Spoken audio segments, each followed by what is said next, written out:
Hi again, everybody. Robin Hook with you from Himes Field, Robert J. Bob Stadium. It's the rubber game of a three-game series between Western Michigan and the Ball State Cardinals. Broncos won the opener on Friday, a game played at Grand Valley State in Allendale. Broncos winning that one 2-1. Yesterday, Ball State with a dramatic ninth-inning comeback, trailing 6-3.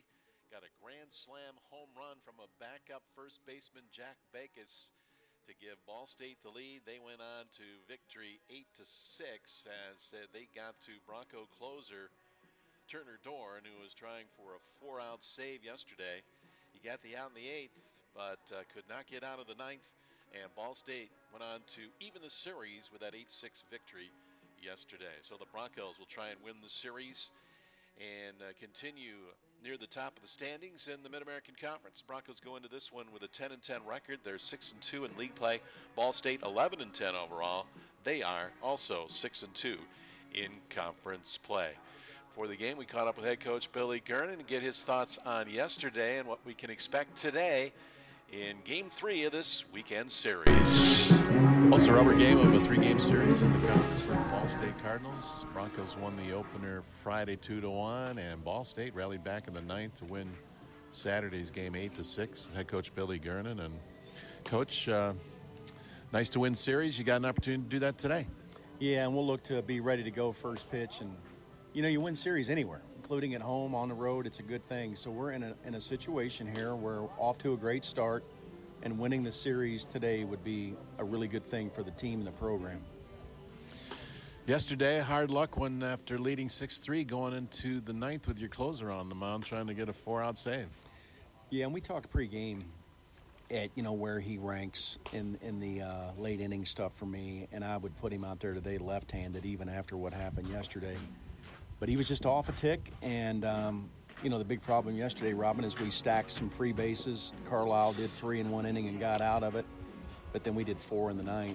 And you got to give Ball State credit, but I sure would like to know what they would have done if we didn't give them any free runners. So it's a tale of two games. Friday, we pitched and played defense. We offered Ball State 3 free bases. Yesterday we offered them 9, and 5 of those 9 scored. And it's just hard to recover from that. So our guys will rally today. We had some opportunities to drive in some runs, and we didn't do it right. So it wasn't all on the free bases in the 9th. There was a prelude of missed opportunities. We had that inning where they scored 2 to make it 5-3. I thought Tanner was going to catch that ball in center. I thought Pilarski was going to come home on the ground ball, and I thought that Ostrander would have caught that ball in right. And those guys have been amazing all year. And so I'm just glad, unlike football, that we could just come back out and play today and not have to wait 6 days. That's the beautiful thing about baseball. Another big day for Tanner Malley. He was 3 for 3, Coach, in the conference. He's 21 for 31 in 8 conference games. That's a 677 batting average, and he still leads the nation over the entire season in batting and only 1 strikeout, but he's not available today. No, he's not. That play in center field yesterday when he dove and extended out, he landed on his rib cage funny. And, he's a kid that I think he would play with one leg if I asked him to. And I might have to protect him from himself today. He's not able to swing the way that he wants to, and I don't want this to turn into a prolonged injury. He's an extremely tough kid, and when he can't swing the bat normally, I'm going to make sure that he's going to be healthy for us. We need him down the stretch. We'd like to have McKinstry back as well. But this is a great opportunity for guys to step up. Because if you want to have a championship team, you got to have, your bench has got to be deep. And so some guys are going to get an opportunity to shine today, and I'm sure that they will. Tanner was injured earlier in the game, but he did come up in the bottom of the 8th inning, bunted his way on, beat out the throw, and then came in to score, sliding on his belly into home plate for the 2nd time in the game. But, yeah, when your ribs are hurting, it's hard to play the game. Yeah, if it's the 9th inning and we need a pinch runner at second base, we probably will go to him because the pain is very limited when he runs, even though he's feeling it. It's when he swings. And to your point, looking back, I think that's why he dragged in the 9th, because he knew it was hurting. And that just really magnifies what a competitor and what a warrior he is. Sometimes as a coach, you got to protect players from themselves. And he's the type of guy that puts the team so far ahead of himself that I had to remind him today that I know that's how he is and that the team needs him to be healthy. And so today we're going to give him that opportunity to make sure this thing doesn't turn into something worse. Great outing for Sam Carlisle yesterday. They got to him in the first inning for a run on back-to-back doubles. That second double a little questionable down the right field line. It appeared to be foul, but they determined it was a fair ball. At least the home plate umpire determined it was a fair ball. And you came back, got a run, and then built on your lead. Well, two things. I'm excited that instant replay is being looked at very heavily here and hopefully installed by next September, because it would have been challenged on that ball down the right field line. But it's the game. There was questionable calls all day. It's just part of the game. But to your point with Sam, you know, you and I talked pregame yesterday, and he has been trending, and he continued to trend. The best part about that, Robin, was that he stacked some walks with 3, and they didn't score.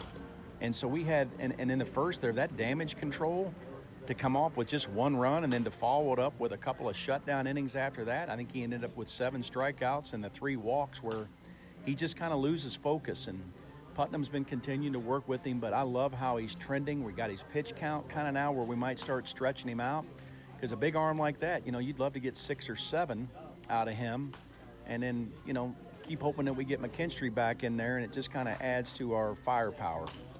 Yeah, he went 5 complete innings, 7 strikeouts, and had him off balance for most of the day. You know, he did, and then Adam Lehman was good out of the pen too. He did a great job, and it was just a very uncharacteristic day for Turner. He couldn't get the feel for the changeup. It was up in the zone, and the wind was blowing out just enough that deep fly ball crawled over the fence, and it was a dagger, and we couldn't overcome it in the bottom of the 9th, and you just got to credit Ball State. I mean, every team in the league's like this. Nobody gives up, right? Nobody gives up. And I keep telling our guys, man, be hard to kill, be harder to kill, and then somehow find out how to be the hardest to kill in the league. And we got to come out with that mentality today. All right, you got Ricky Kidd on the mound, the transfer from Michigan. Tell us about his game. Well, Ricky's a veteran, number one. He's a high command guy. A few more walks this year than I would like. I think you're seeing that nationally. It's almost like it's an epidemic. Track man, you know what I mean? The strike zone's just a lot tighter for everybody. But he's got a nice little 3-pitch arsenal. I like his sinker, and his off-speed stuff will play down in the zone. Ballpark looks like it's going to play big today. We just need to play defense behind him, and guys need to step up in Tanner Malley's spot and get a good start out of Ricky, and we could find ourselves in a situation where we've won this series, and that would feel really good waking up on Monday. Still got Matt Hoover down there in the bullpen if you need some length out of the pen. You know, we do, and then we've got Ty Tomlinson's available. Shapiro would be ready again today. Maloney would be ready. Joey Wizard would be ready for us today. And then you're going to see a Mason Pilarski sooner or later. It's a really good arm. It's just so good defensively at third base, it's hard to pull him off there. But we've got enough weapons down there to give us a chance. We need to execute offensively a little bit better than we have. But I feel pretty good about today. How about Zach Kwanzaa, the starter for Ball State? He's a right-hander. Opponents hitting over 300 against him, although he's 2-0. Yeah, he's 2-0, and he was it was a to be determined. They let us know last night that he was starting, so I think they're trying to figure out their pen and how he's going to be used. You know, Glenn Miller and Josh Rebant talked to our guys about him, and we've got all the information that we need. We just need good approach, and we need good at-bats. We need good, strong, solid at-bats, competing in the zone, building pitch count, and try to get pressure on their bullpen late and try to hang in there, play good defense, good baseball, and get this series taken care of today. All right, how do you go about replacing the nation's leading hitter at the top of your lineup? Well, you don't, but it's, you know, I'm kind of looking at this as an opportunity that it might just be part of our team's destiny. And, you know, you can win championships in a lot of different ways. And Tanner's absence today might inherently strengthen our team. It might make somebody step up, and it might make guys want to play harder for him, too, because they know how tough he is. So it'll be interesting to watch our team respond today. But I'm looking for good things to happen because of something difficult that happened to us. I love that train of thought, Coach, and hopefully your guys go into this one thinking that way. Yeah, and I remind our guys too, man, yesterday we were not ordinary.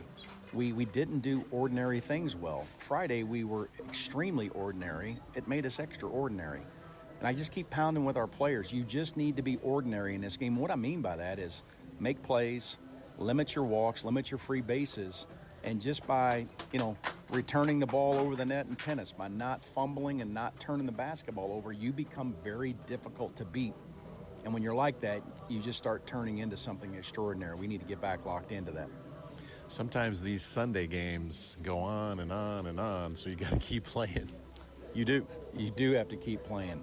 And luckily, we're going to have at least 3 hours of decent weather and the rain's starting to break up. So I'm glad I won a traditional series here instead of jamming a doubleheader and let our guys enjoy playing at home. This is game number 20, right? No, 21. Game 19 was at Grand Valley State. Game 20 was yesterday.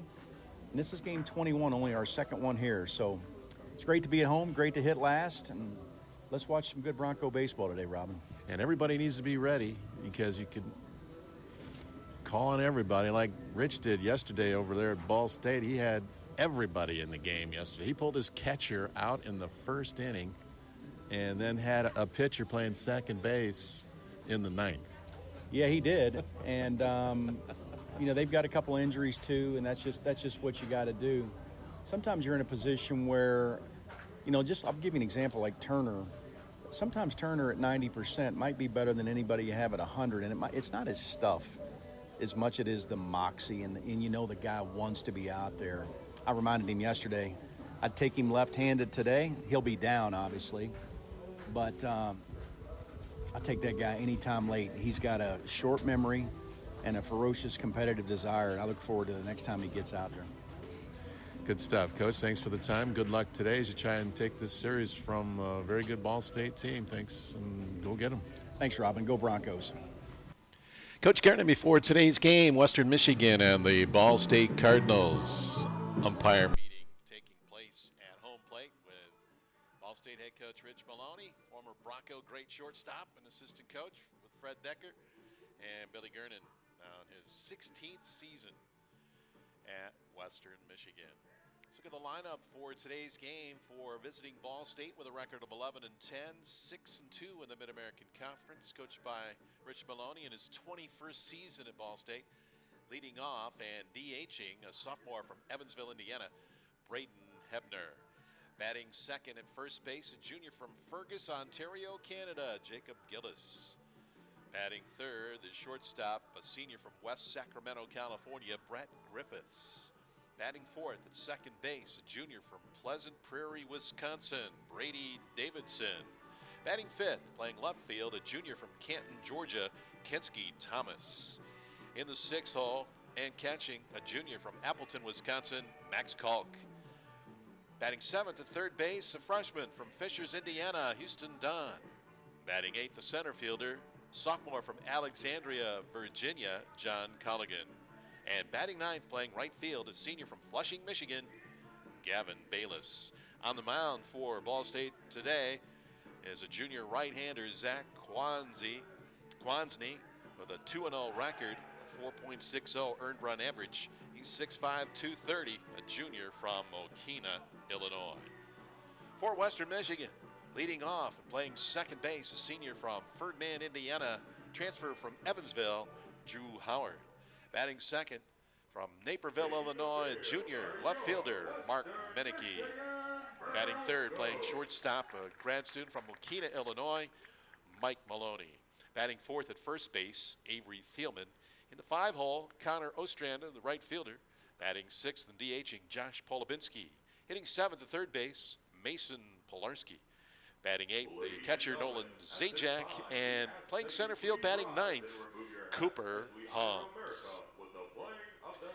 Fans on their feet now for our national anthem.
rubber game of this three-game series. Broncos won the opener 2-1 on Friday up at Grand Valley on the turf up there. Got to play their first game here at Himes yesterday as the field was ready to go for play. And the Broncos had that 6-3 lead going into the ninth, but couldn't hold it. Ball State rallied back with a 5-run ninth and won it by a score of 8-6.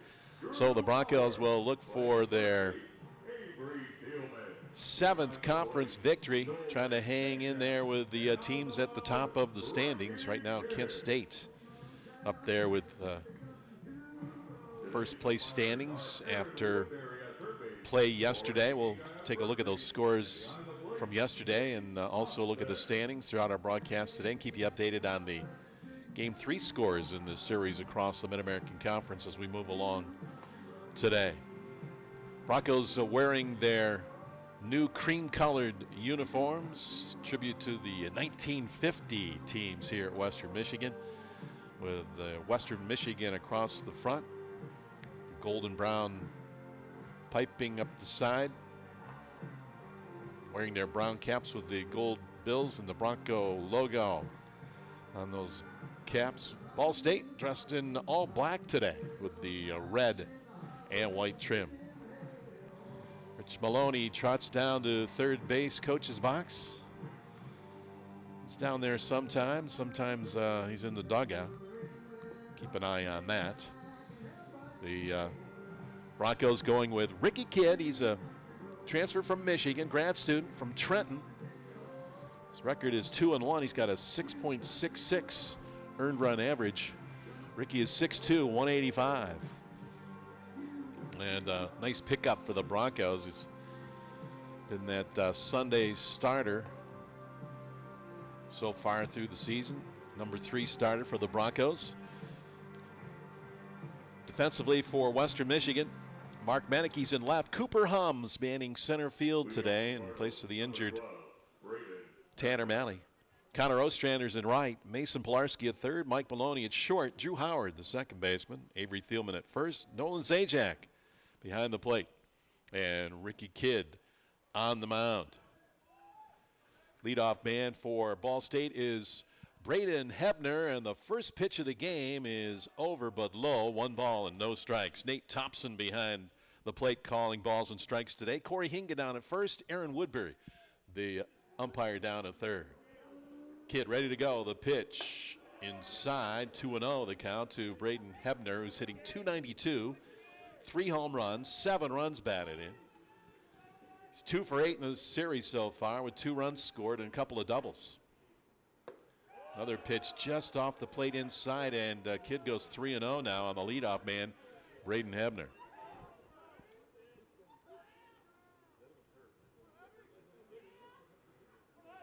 Works from the first base side of the rubber, the windup of the pitch. There's a bunt attempt pulled back on 3-0 for a ball, and 4 straight bad ones puts Braden Hebner on base to lead off the game.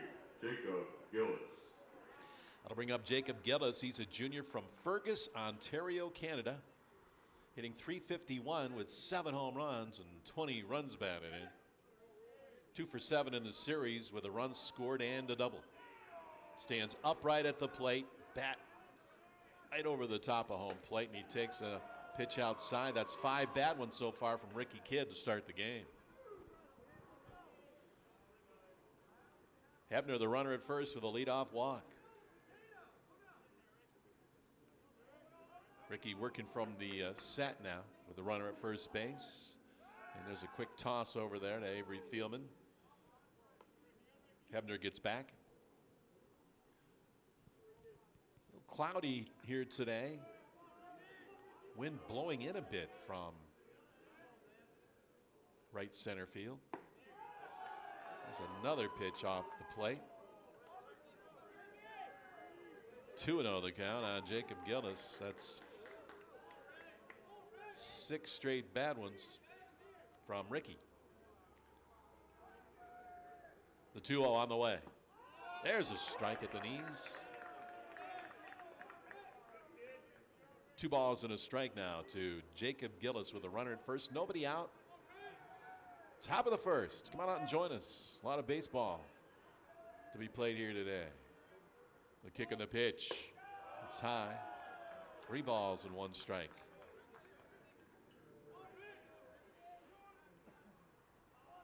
Ricky Kidd not overpowering. Mixes his pitches. Keep hitters off balance. There's a hit and run, and it works to perfection. Bounce to the right side. Now throw comes from right field to third base. And in with a slide is Hebner on the hit and run by Ball State. Executed to perfection by Jacob Gillis. Slapped it the other way into right field. And the Cardinals have a threat here in the opening inning. Runners at first and third, nobody out for the 3-hole batter, Brett Griffiths. Number 3, Brett Griffiths. Griffiths, the shortstop from West Sacramento, California, hitting .314 with 2 home runs and 14 runs batted in. 2 for 9 in this series with a run and a couple of doubles. First pitch is in the dirt and blocked by Nolan Zajac. 1 ball and no strikes. Ricky making his 6th appearance, all starts, 24 and a third innings, 27 hits, 20 runs, 18 earned, 11 walks, 14 strikeouts. Opponents hitting .284 against Ricky. Here's a drive to center field. Cooper Hums is back on it, makes the catch, fires it back in, and in to score, tagging from third is Hebner, and the Cardinals, as they did yesterday, strike first with a first inning run. Next up to bat, number 31. 1-0 Ball State with a runner at first and 1 down. That'll bring up cleanup hitter Brady Davidson. Playing second base, he's a junior from Pleasant Prairie, Wisconsin.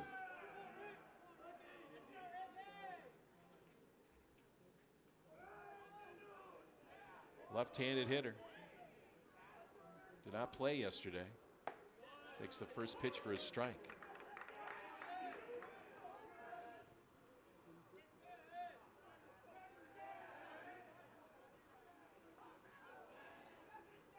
Time called at the plate.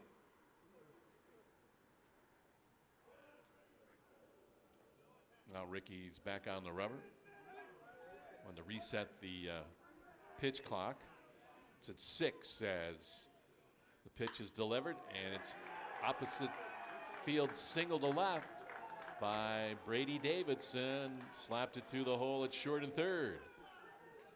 And the Cardinals with runners at first and second. 1 out, a run in. Here comes Kensky Thomas. Number 38, Kensky Thomas. He's a junior out of Canton, Georgia, hitting .246, 3 home runs, 12 runs batted in.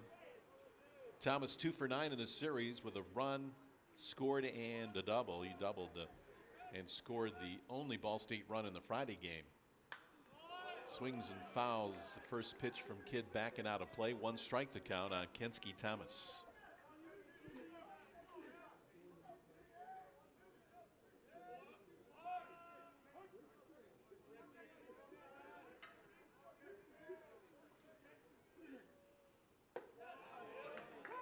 Strike called. Changeup at the letters.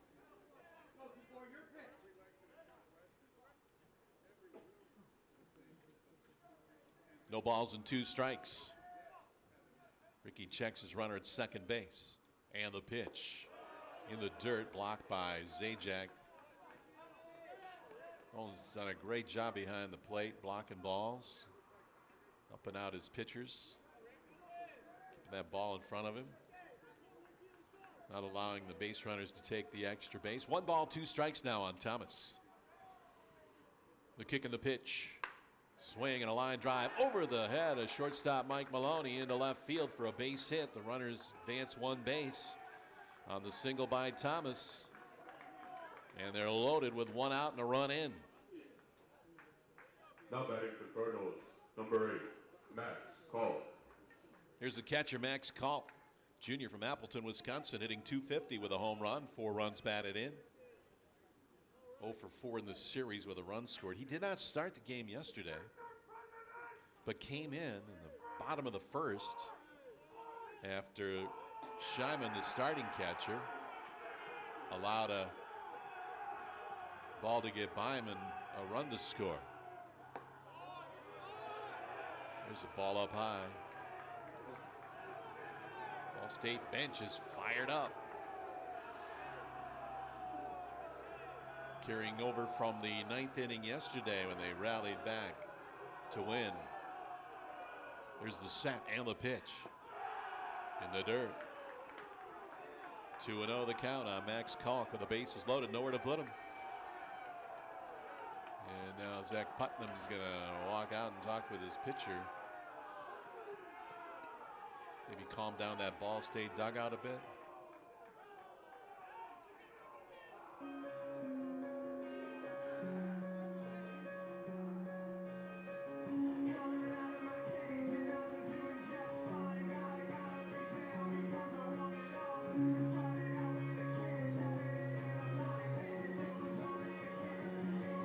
Check those scores from yesterday in the Mid-American Conference. It was 8-6 Ball State over the Broncos here in the 9th inning rally. Central Michigan hosting Toledo put 18 on the board against the Rockets, an 18-7 win over Toledo yesterday. Ohio knocked off Bowling Green on the road 8-5. Kent State continues to win. They defeated UMass in Amherst, Massachusetts yesterday 9-3. Eastern Michigan in 10 outlasted Akron 9-8, and was Northern Illinois with a win at home over Miami by a score of 5-1.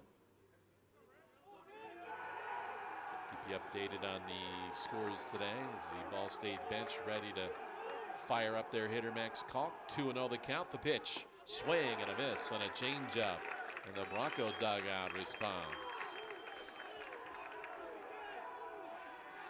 Got dueling cheers going on between Ball State and Western Michigan.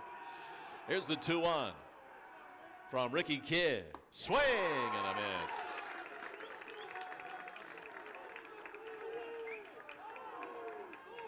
Visit from Zach Putnam, helping out with a couple of swinging strikes here. See if Ricky can get the strikeout or a double play ground ball and get out of this inning. 2-2 pitch on the way. Strike 3 called, struck him out. And Tanner Malley out in front of the dugout cheering on his pitcher Ricky Kidd as he's not able to go today. With that injury he suffered diving for a ball out in center field yesterday. The nation's leading hitter, by the way. Hitting at .573. Number 1 in the nation. Might see him run the bases though today. Bases loaded and 2 down now with a run in. There's a strike call on Houston Dunn, playing third base today. Came off the bench yesterday. Waggles that bat out of the left-hand batter's box. Takes a pitch outside, 1-1. 1 ball and 1 strike to Dunn. Dunn's hitting .154, no home runs, no RBIs, 0 for 2 yesterday off the bench. There's a pitch high, 2 balls and a strike on Dunn, a freshman from Fishers, Indiana. Fertile area for athletes in all sports, Fishers, Indiana. One comes to mind, Joe Wrights, played basketball for the Broncos and football in the NFL. And he gets hit by the pitch, and down to first goes Houston Dunn, and in to score comes Jacob Gillis. 2-0 Ball State. Bases are still loaded. And that'll bring up John Colligan, the center fielder today, sophomore from Alexandria, Virginia. 150 average, no home runs, 1 RBI. Was 0 for 4 yesterday.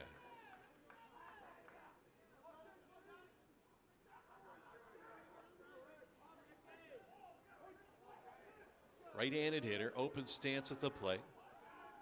Kicking the pitch from Ricky Kidd is in there for a strike from the former Trenton Trojan, former Michigan Wolverine, now Bronco, wrapping up his college career in Kalamazoo. Ricky to the bat, the 0-1 on the way. Over but low. A ball and a strike. Opponent's hitting .284 on Ricky Kidd.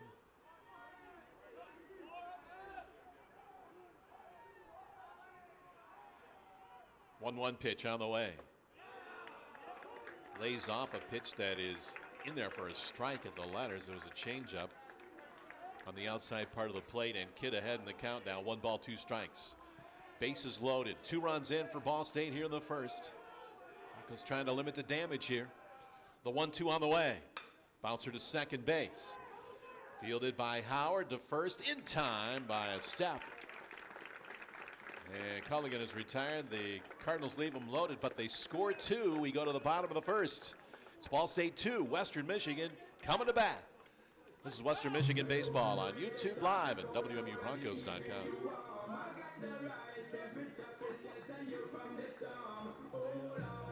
In the top of the first for the Cardinals, there were 2 runs on 3 hits with no errors and 3 runners left on base. After half an inning, the Cardinals lead 2 to Broncos 0, with the Broncos coming to bat. Bronco fans, be sure to vote on the WMU Baseball Instagram story for what song you would like to hear in the 4th inning.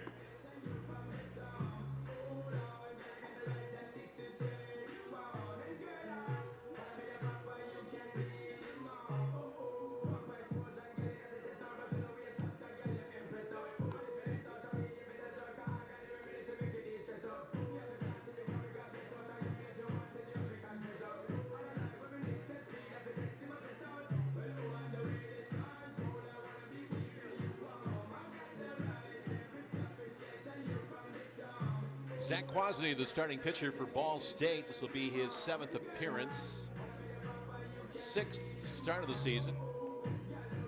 15 2/3 innings of work.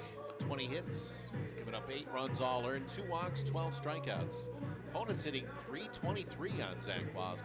He's got a 4.60 earned run average.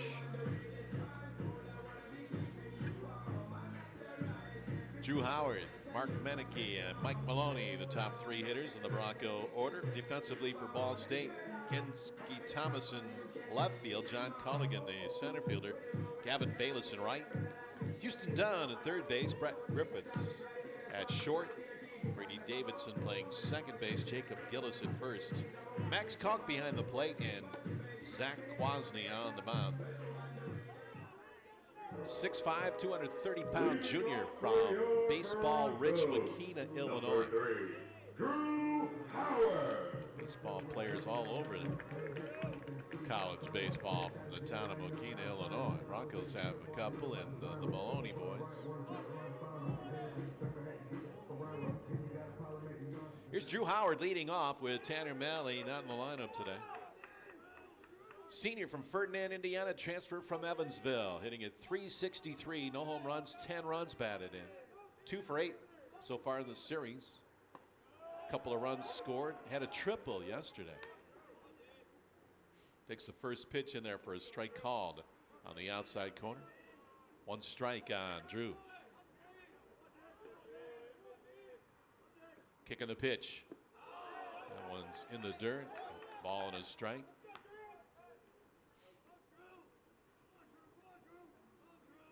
Real solid pickup for Coach Gernon out of the transfer portal. Good for a new opportunity in his final year of college baseball, and he found it at Western Michigan. Takes a changeup in there for a strike. 1 ball, 2 strikes.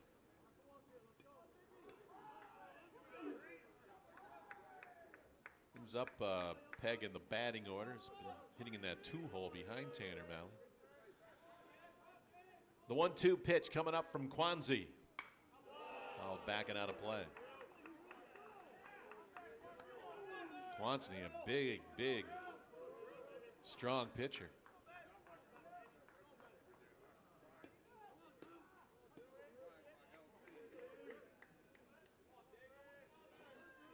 To Lincoln Way East High School in Mokina, Illinois. 1-2 on the way. That one's in the dirt. Count evens at 2-2. Drew steps out, takes a couple of hacks. Son of a head coach.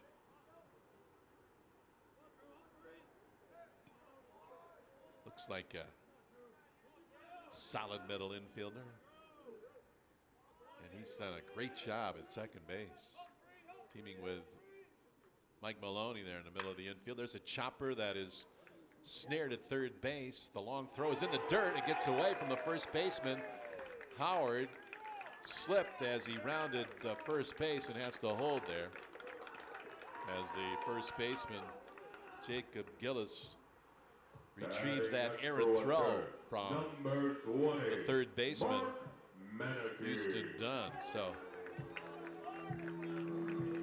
E5 puts the Broncos leadoff man on, and that'll bring up Mark Meneke.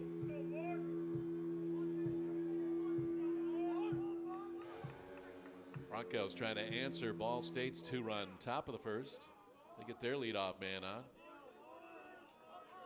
Howard gets his lead. Gillis holding him on. The pitch to Meneke is off the corner. 1 ball, no strikes. Nate Thompson has got a tight zone here today.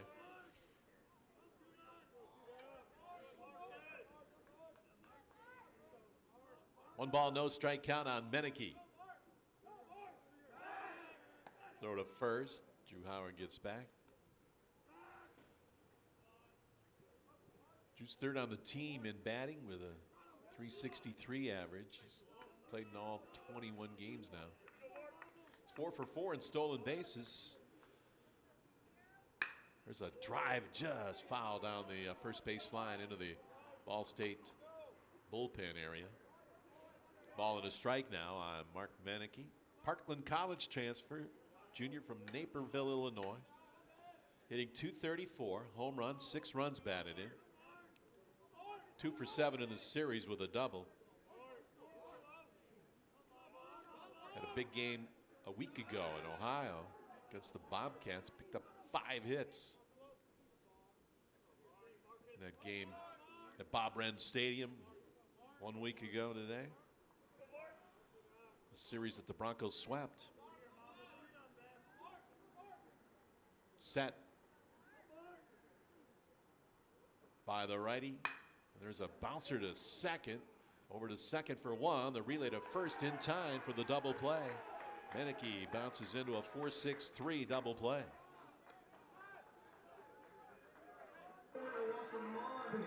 Walking up to the plate. 2 outs. That'll bring up Maloney. Michael Maloney. Keene, Illinois grad student, hitting .373 with 5 home runs, 27 runs batted in. 2 for 7 in this series with 2 RBIs. Right-handed hitter. That right foot on the back line of the batter's box. Left foot open a bit, and the first pitch, Kwasny is fouled back off the glove of the catcher. 1 strike to count on Michael Maloney. 2-0 Cardinals. They picked up 2 in the first on Ricky Kidd.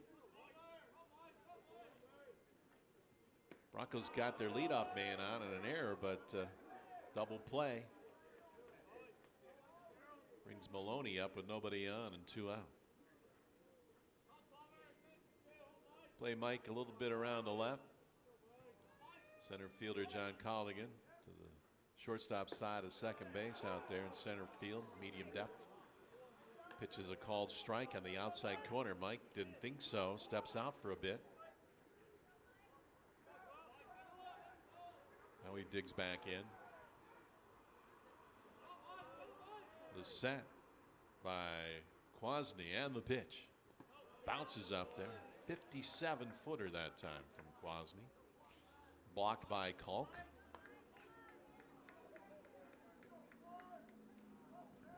Kalk got the start behind the plate on Friday. Came in the bottom of the first to replace the starting catcher. Let a ball get by him for a run, and Rich made a change right away. Rich Maloney. Swing and a foul tip into the catcher's glove for the strikeout. And the Broncos are retired here in the first. We go to the second inning. It's Ball State 2, Western Michigan nothing. This is Western Michigan Baseball on YouTube Live at WMUBroncos.com.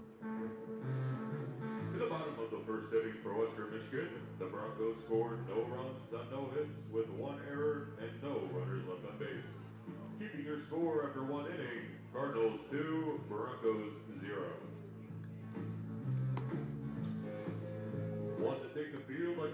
Bronco, bring out your Little League team to the ballpark and join Western Michigan on the field for the national anthem. If interested, please visit WMUBroncos.com/anthem buddies.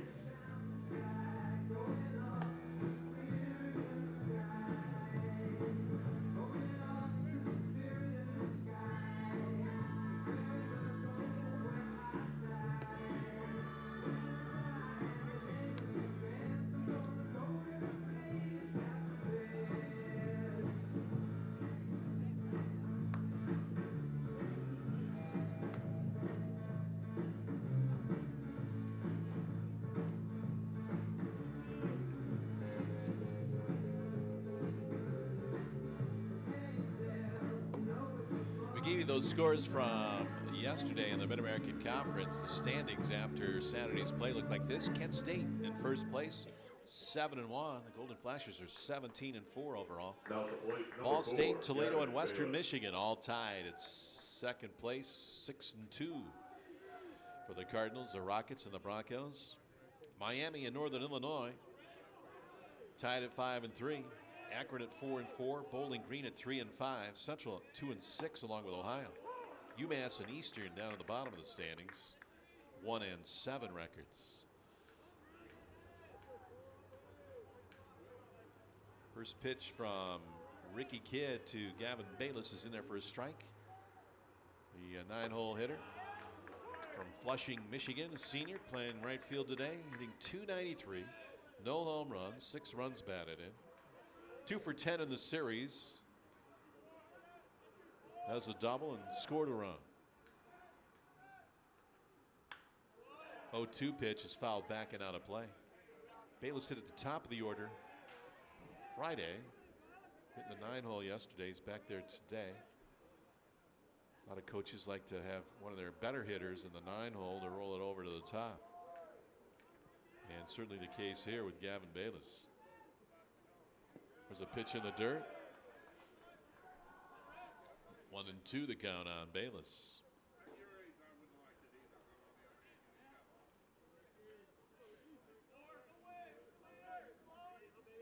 Playing him straight away in the outfield. As we mentioned, the wind kind of blowing in a little bit from right center field, coming across Waldo Stadium into Himes.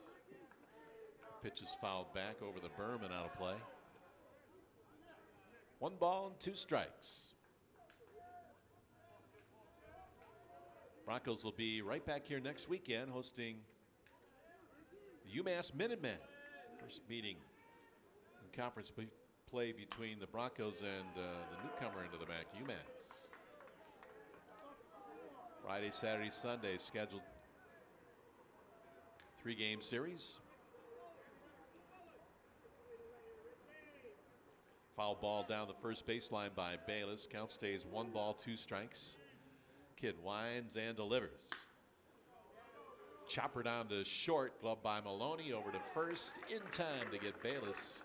Speedy runner down there to first base, but Maloney got rid of it in a hurry, charging in on the infield grass to make the play.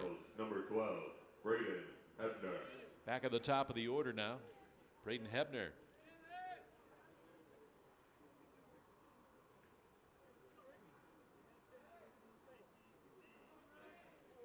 Hebner walked and scored in that first inning.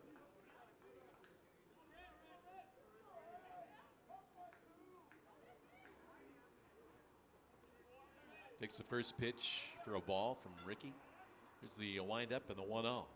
There's a strike at the knees with a fastball.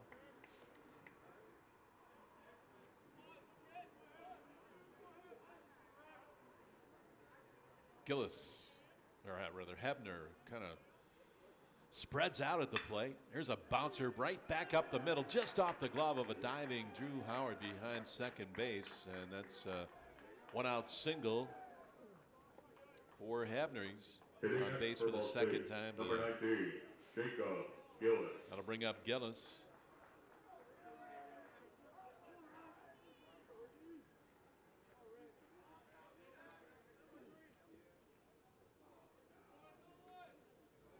Right-handed hitter, stands upright. Right on top of the plate. Runners going.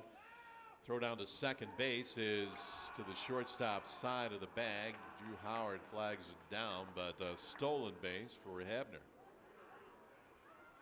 He's in scoring position with one out. The pitch was taken for a ball by Gillis.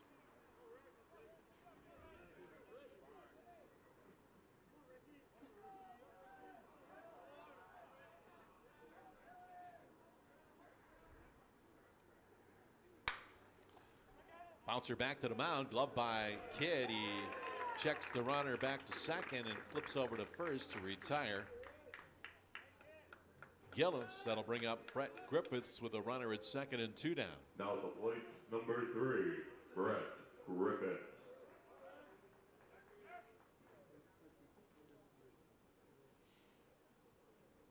Griffiths flew out to Cooper Hums in center field in the first inning. Takes a pitch outside. 2 for 9 so far in the first 2 games. Now 2 for 10 with the fly out in the first. There's a bouncer to short, and Maloney fields it near the bag, guns it over to first in time to retire the side. The Cardinals strand a man. We go to the bottom of the second. It's Ball State 2, Western Michigan nothing. This is Western Michigan baseball on YouTube Live and WMUBroncos.com.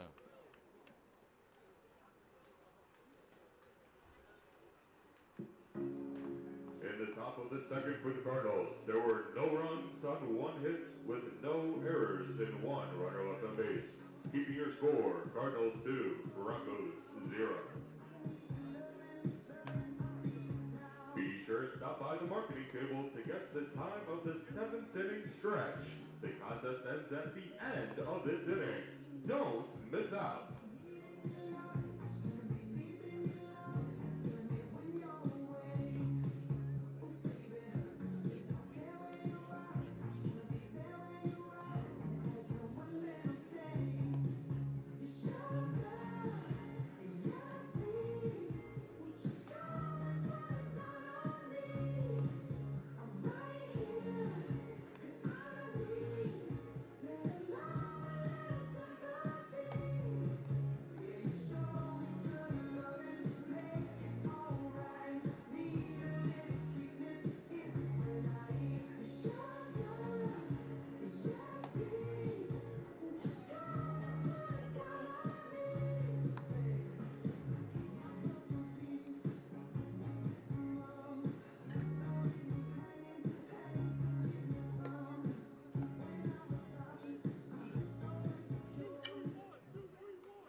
Now batting, number 31, Avery Thielman.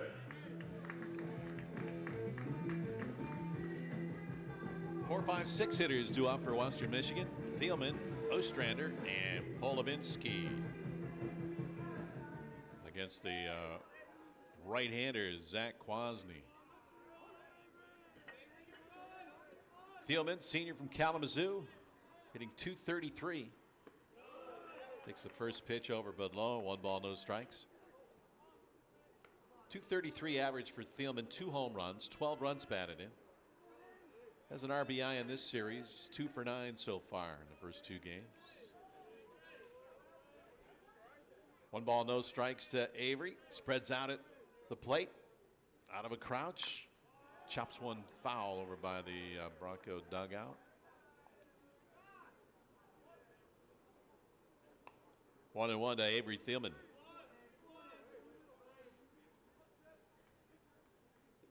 You just joined us. Broncos playing without their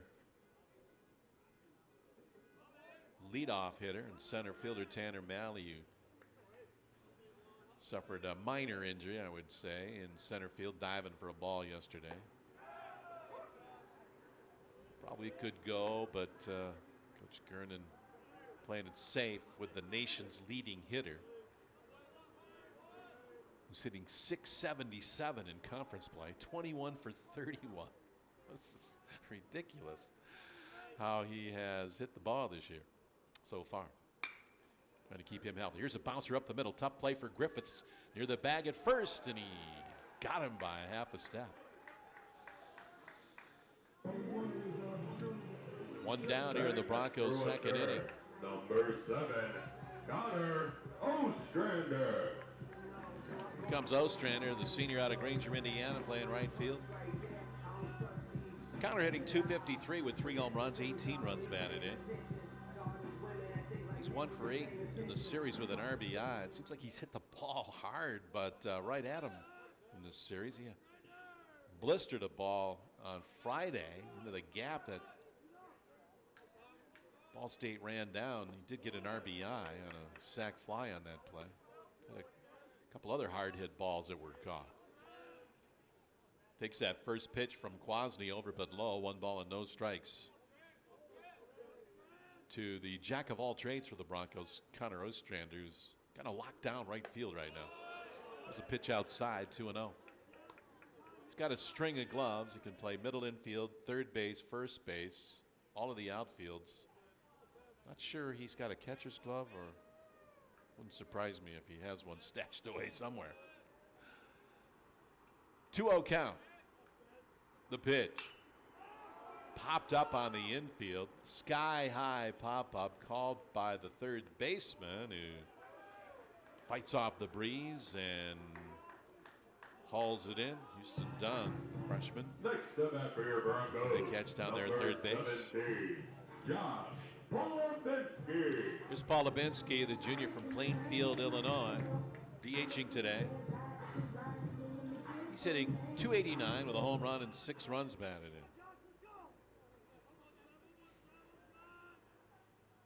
One for 5 in the series. Right-handed hitter. Takes a pitch outside, a ball, and no strikes. Josh, very powerful ball player. Spreads out at the plate. Slightly open stance. This one high in the air into shallow left field. Coming on, Kinski Thomas got a late draw, late break on that ball and dropped it. Off the webbing and into second is Paul Lubinsky on an error by the left fielder, Kinski Thomas. Well, he was fighting that all the way. There's a little bit of wind up there, and it knocked it down a bit. I think he felt it was going to be deeper than it actually was. Too far for the shortstop Griffiths to get back on. And Thomas got there, slid to his knees, and couldn't hang on.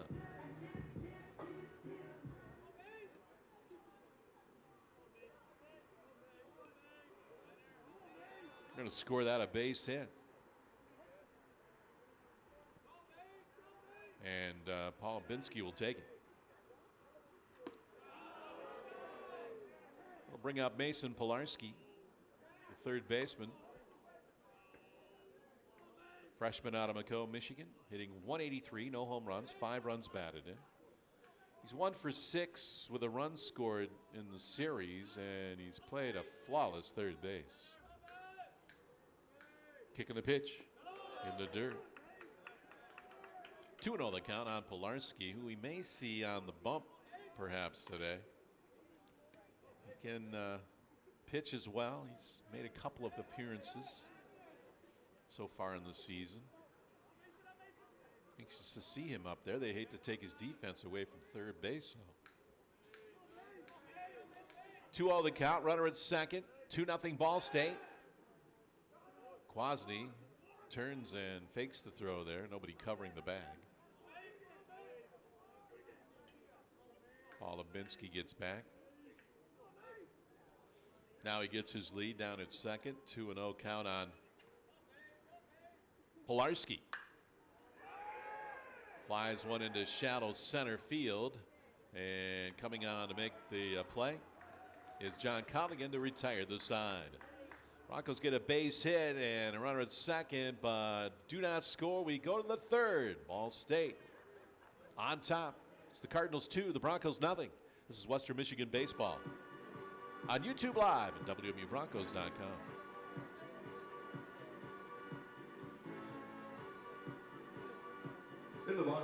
second inning for Western Michigan. The Broncos scored no runs on 1 hit with no errors and 1 runner left on base. Your score is still Cardinals 2, Broncos 0. Bronco fans, don't forget that kids run the bases each Sunday following the conclusion of today's contest. Meet the marketing team near the home dugout, limited to kids 13 and under.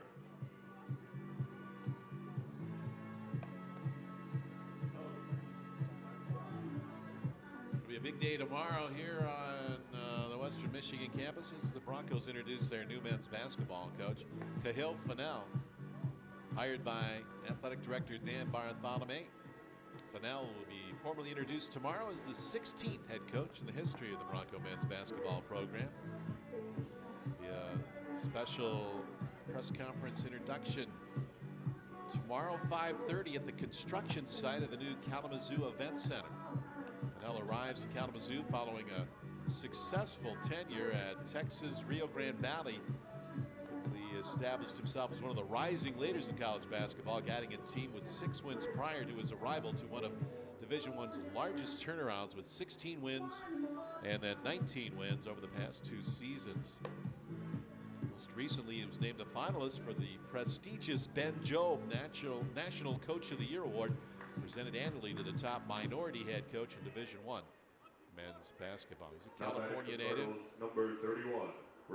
He's coached as an assistant at BYU and Louisville, and 2 years as a head coach at Texas Rio Grande Valley. Now he's Western Michigan's new coach, and you can meet him tomorrow. Press conference at 5:30 at the new construction site downtown Kalamazoo, or the Kalamazoo Event Center, and then later on he'll join me on the Bronco Coaches Show at Burdick's in the Radisson.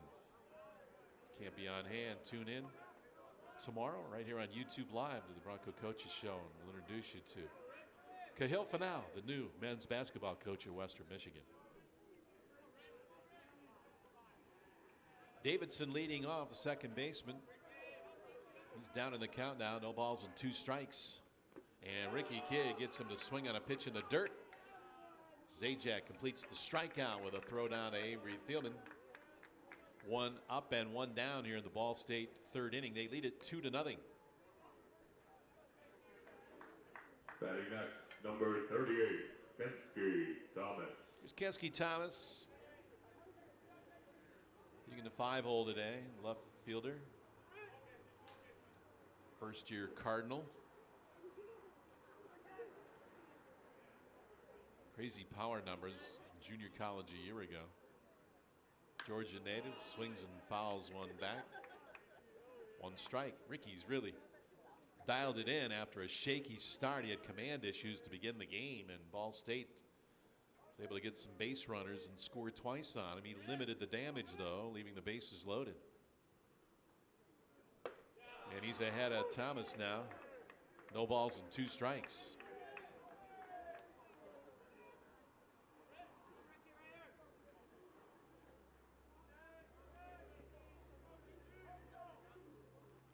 Thomas singled in the first inning. Checks his swing. Did he go around? He did. And the ball in the dirt. Zajac applies the tag, and Kensky Thomas goes down on strikes. Next up to the plate, number 8, Max Call. 2 strikeouts for Ricky Kidd here in the top of the third. That'll bring up the catcher, Max Kalk. He struck out looking in the first inning. The windup in the pitch is inside. 1 ball, no strikes. Rich Maloney has 2 left-handed hitting catchers and 1 switch hitting catcher on the roster.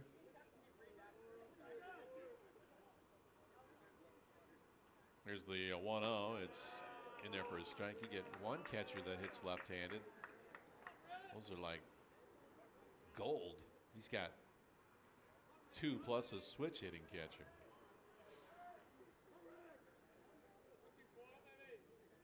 One pitch on the way. Kalk squares the bunt, pulls it back, takes one outside. 2-1. Rich Maloney down there beyond the third base coach's box, communicating with hand signals to his batter. Swing and a miss. Awkward looking swing on a pitch down around the knees, and pulled off that. He was looking down the right field line as he was swinging at that pitch. Ricky'd like to see some more of that. Here's the 2-2. Swinging a bouncer that is foul down into the Cardinal bullpen. Count stays even at 2-2.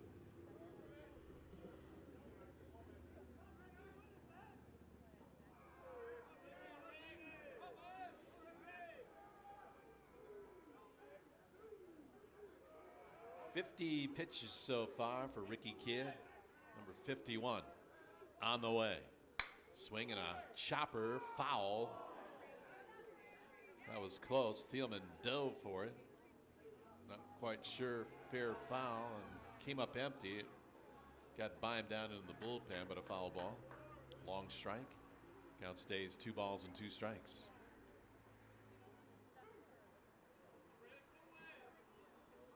After that shaky start, now Kidd has 3 strikeouts, 1 walk. He's given up 4 hits.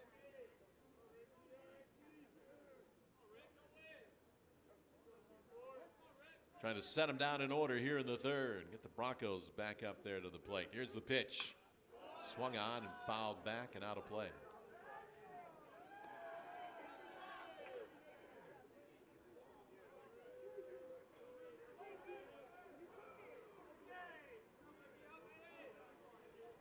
Six feet, 205 pounds.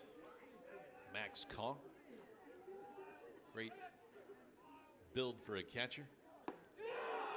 Whoa, takes one inside. The Bronco bench wanted that one. So did the partisan crowd here at Robert J. Bob Stadium. That was a fastball. Looked like might have caught the inside part of the plate, but Nate Thompson said no.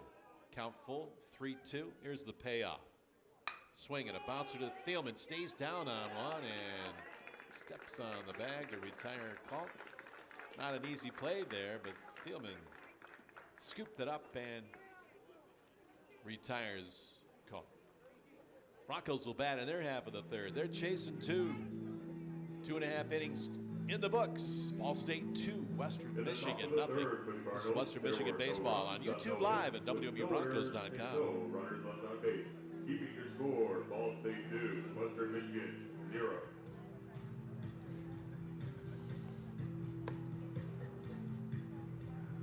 Western Michigan baseball is back in action next weekend at Robert J. Bob Stadium for a 3-game slate against the UMass Minutemen. First pitch on Friday is at 3:05 p.m. Secure your seats today by visiting WMUBroncos.com/tickets.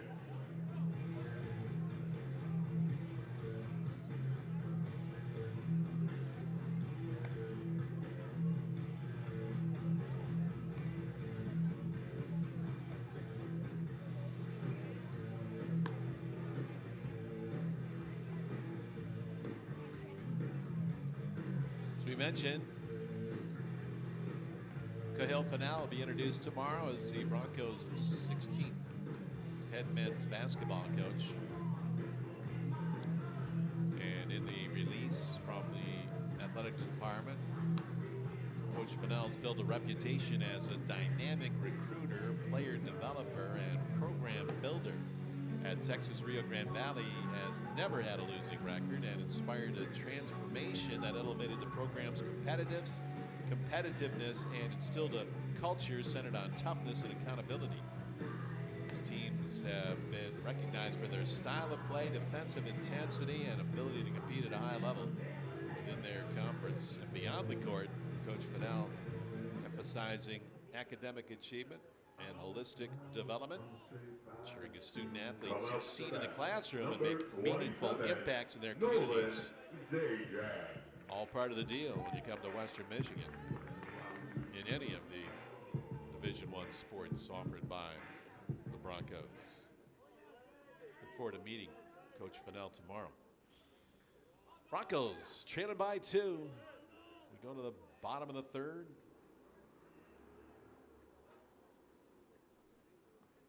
And Zajac swings at the first pitch, leading off the third, sends one high and medium depth into left center field. Tracking it is John Culligan, and he makes the catch. One pitch, one out here in the Bronco third. Next to that for Western Michigan, number 11, Cooper Hall. Cooper Hobbs will bat, the junior from Mishawaka, Indiana, getting the start in center field today with the injury to Tanner Malley. Has not played in the series, been used quite a bit as a pinch runner this season. He's 0 for 4 at the plate with a walk this season. Left-handed hitter. The kick and the pitch. Squares the bunt, pulls it back. Pulls third baseman Houston Dunn onto the grass. Now Dunn will be thinking about a bunt, and he's in on the grass. Now you can slap one by him. Here's the 1-0. Cooper squares the bunt again and takes a pitch high. Ball 2.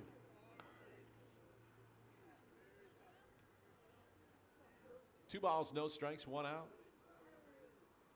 2-0 Ball State. 2 runs on 4 hits, 1 error. Broncos no runs, 1 hit, no errors so far. As they work their way through the lineup. Hums the number 9 hitter. Kicking the pitch from Quansney is a strike at the knees. 2-1 the count now on Cooper. It's a left-handed hitter. Stands deep in the box. Out of a slight crouch. Bat flat over the left shoulder, and he drives one deep into right field. Sending the right fielder, Gavin Bayless, back to the wall. He's not going to get it. It's onto the track. Cooper Hobbs rounding second. He's going to try for 3. Here's the throw. Not in time. A head-first slide. Cooper Hobbs with a triple. His first hit of the season. And Tanner Malley out in front of the dugout leading the cheers for his replacement today. Cooper Hobbs hit that a ton. Number 3, Drew Howard. Bayless just turned and ran to the warning track. He wasn't going to catch that one. 1-out triple for Cooper Hobbs. That'll bring up Drew Howard, the leadoff man.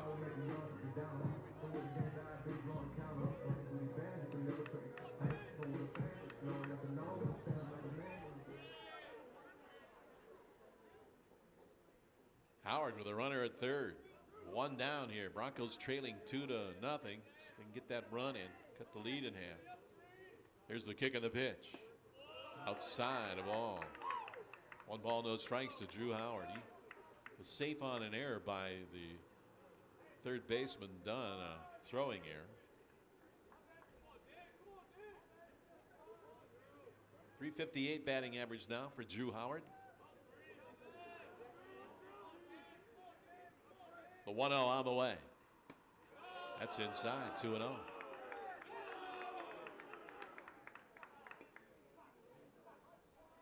Quasley manicuring the mound now, or is landing.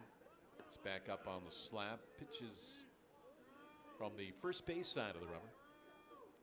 Out of the set. 2-0 coming up to Howard.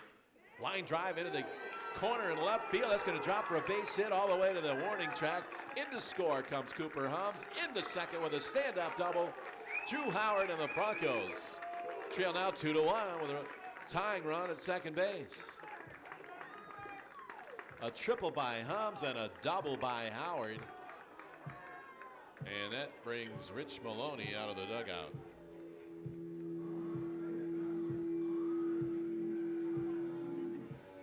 Make a change here, I think, or no, he's just bringing his infielders in for a word.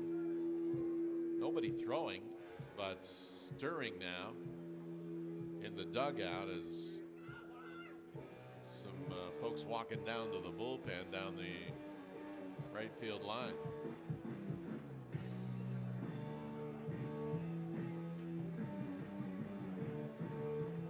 Coach Maloney has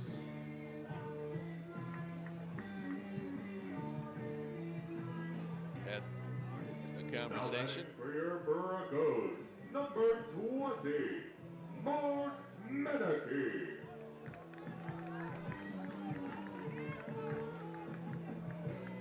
Cooper Hams with a triple.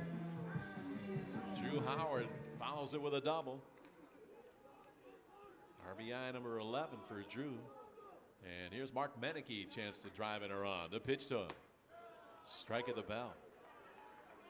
One strike on Mark Meneke. Bounced into a 4-6-3 double play in the first inning. He's hitting .229. Left-handed hitter, transferred from Parkland Valley College. Pitch is outside. 1 ball, 1 strike. Naperville, Illinois. Boy, the Broncos benefited from players out of Naperville over the years in many sports. Throw back to second base, but Howard gets back with a dive. 1 ball, 1 strike, the count on Mark Meneke. Trying to tie this game up. Line drive, base hit. That'll fall into left field. They're waving Drew Howard in. He rounds third. He's headed home. Here's the throw, not in time. An RBI single for Mark Meneke, and the Broncos have tied it at 2.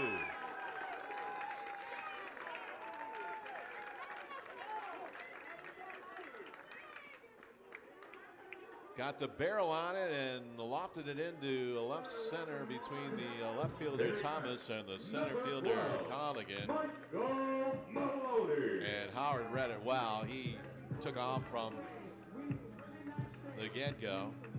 Knew it was going to fall. Knew where the outfielders were playing. Took off and scored easily. RBI single for Meneke. Here's Maloney to bat with a runner at first, 1 out, 2 runs in, 2-2 tie here in the 3rd inning. Kwasny to the belt now. Time called at the plate. Kalk wants to go out and have a word with his pitcher. Probably instructed to do so by the dugout as Cardinals try and get somebody warmed up down there.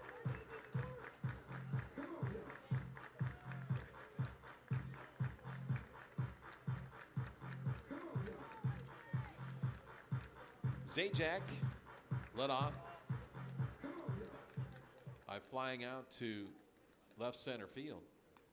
But then Hums tripled over the head of the right fielder to the 375 mark in right. And then Drew Howard followed with a double into the corner and left. And then he came in to score on the single by Meneke. Now Maloney trying to keep things going with a runner at first, only 1 out. Cardinals in double play depth here. Kwasny checks his runner, the pitch. Swing and a bouncer into the hole. It's short. They go to second for 1. The relay not in time to get Maloney. Fielder's choice. Retires Meneke at second base. Number 31, Avery Thielman. That'll bring up Thielman, the first baseman. Senior from Kalamazoo. See if he can keep the inning going. Maloney at first base now. Mike, not really a stolen base threat. He does have 1 and 2 attempts this year. Throw over there, not in time as Maloney gets back. A little token toss as Maloney was barely off the bag. Thielman trying to get a hold of 1 here. He's got 12 runs batted in. Hitting .230 this year.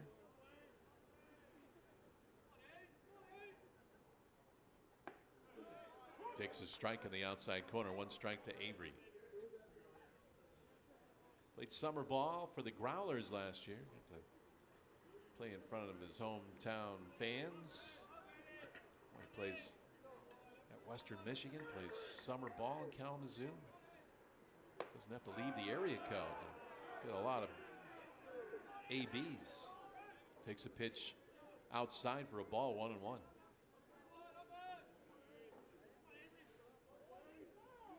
1 ball, 1 strike to Avery Thielman, trying to keep this inning going. Broncos have scored twice. Throw over to first. Maloney gets back.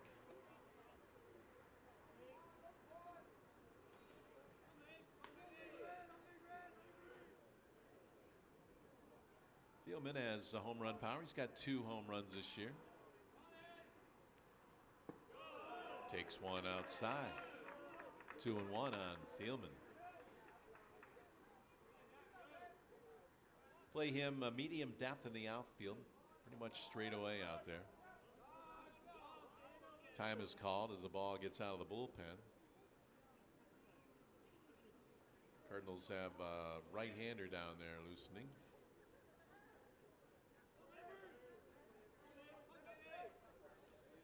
Thielman digs back in. He crowds the plate too, slightly open. Bit of a crouch. Leans back on that right leg.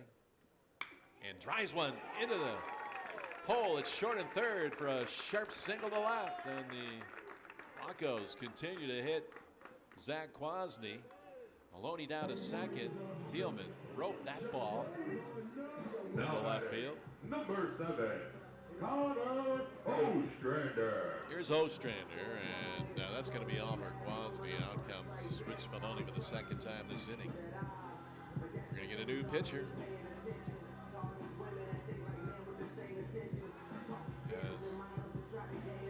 Zach Kwasny's day is done.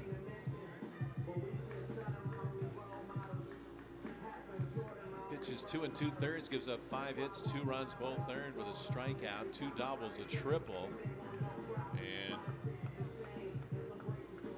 42 pitches. Came in with opponents hitting .323 against him. John Chambers. Got out of the first couple of innings, but then Broncos second time around started to light him up, and Rich Maloney now gonna continue with that. So he goes to his bullpen and calls on John Chambers, 6'1", 200-pound senior from Green Valley, Missouri.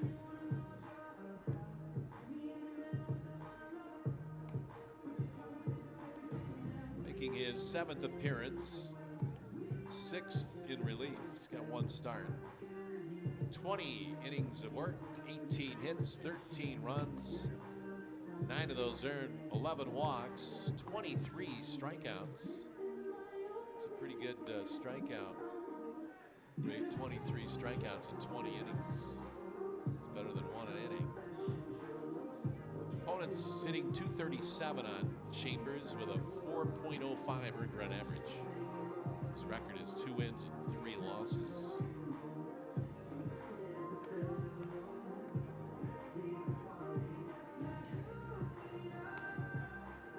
Well, about an hour from now over on ESPNU, you can check out the NCAA hockey selection show. Western Michigan locked into a 1 seed as the 4th 1 seed in the 16-team tournament. It's just a matter of where the selection committee decides to send them. If you go according to chalk, they would go out to Loveland, Colorado, and be in the same regional as NCHC rival Denver. We'll see if that's what the committee opts to do. That comes out in an hour from now over on ESPNU, the hockey selection show. Here's the set and the pitch to Ostrander. It's in there for his strike from Chambers.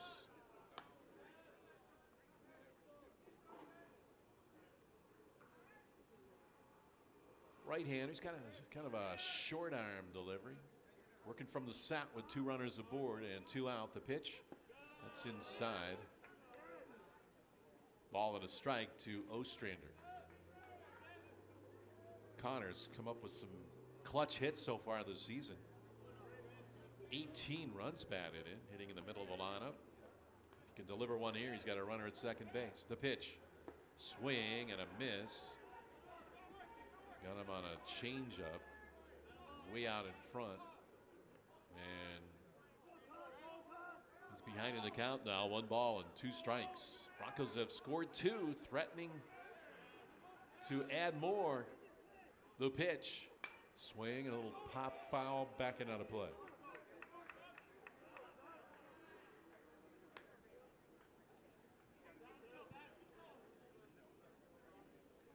Count stays 1-2 on Ostrander.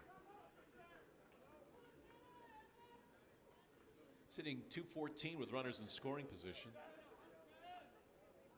See if he can improve on that here with a base hit. Was set by Chambers. The pitch. Swing and a line drive, base hit into left field. Thomas bobbles it, and the Broncos will get a run. In to score comes Maloney. Down to third goes Thielman, and into second base is Ostrander with a clutch RBI base hit the opposite way. And the bobble by Thomas allows the runners to advance. Maloney scores, and the Broncos have taken the lead. It's Western Michigan 3 and Ball State 2 on another clutch hit by Connor Ostrander.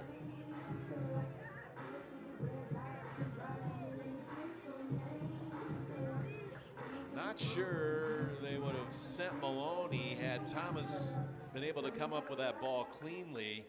But after he bobbled it and it got behind him, it was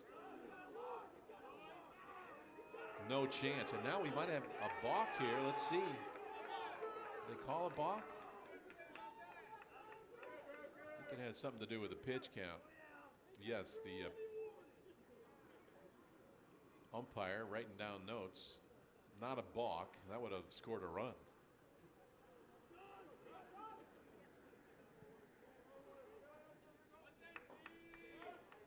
Here we go.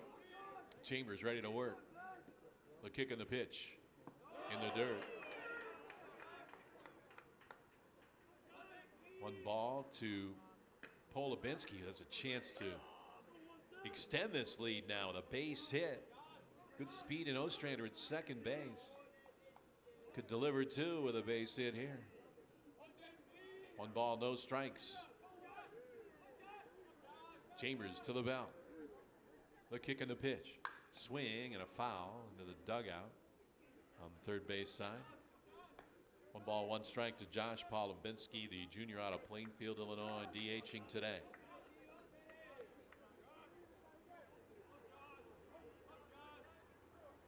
Right-handed hitter. Slightly open stance. The 1-1. Swing and a miss and a pitch out and away. 1 ball and 2 strikes.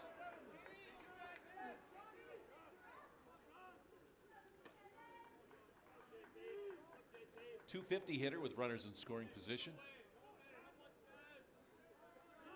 Hitting .308 this season. 1-2 on the way. That's in the dirt. Bounces to the right of Kalk, but he keeps it in front of him and holds the runner at third base.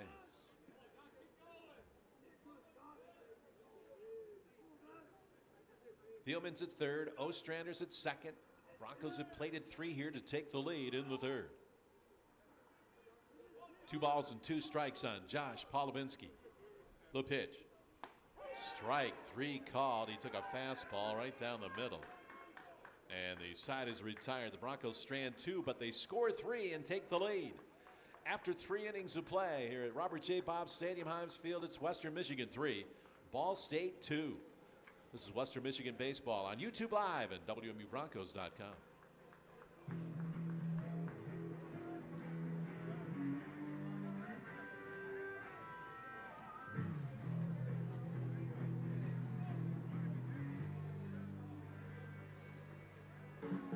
The bottom of the third inning for Western Michigan. The Broncos scored 3 runs on 5 hits with 1 error and 2 runners left on base.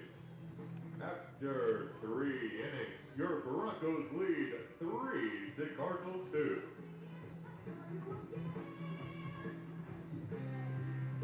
Western Michigan softball is back in action at Ebert Field Tuesday at 1 p.m.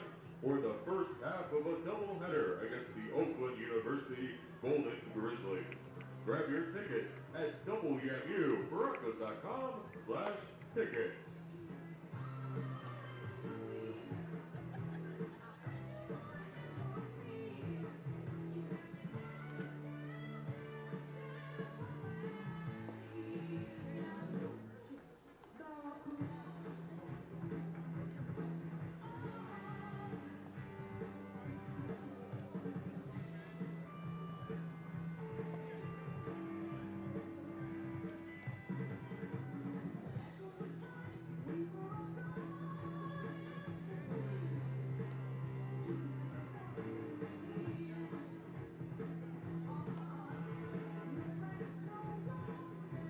Check the out-of-town scoreboard of the Mid-American Conference today. They're at Ypsilanti Strike Stadium, and Eastern Michigan has a 4-2 lead in the bottom of the 6th on the Akron Zips.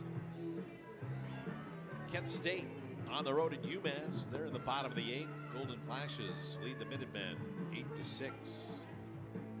Minutemen will be in here next weekend against the Broncos. Ohio's at Bowling Green. They're in the top of the 7th at Stellar Field. Bowling Green, Ohio. The Bobcats leading Bowling Green 6-3.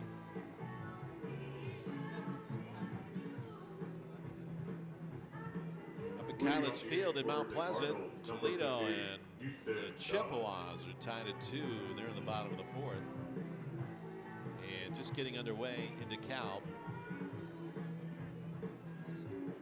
It's Miami and Northern Illinois. Just getting started. We go to the 4th here at Himes. 3-2 Broncos. There's a bunt that is foul down the third baseline. Off the bat of Houston Dunn. 1 strike on Dunn.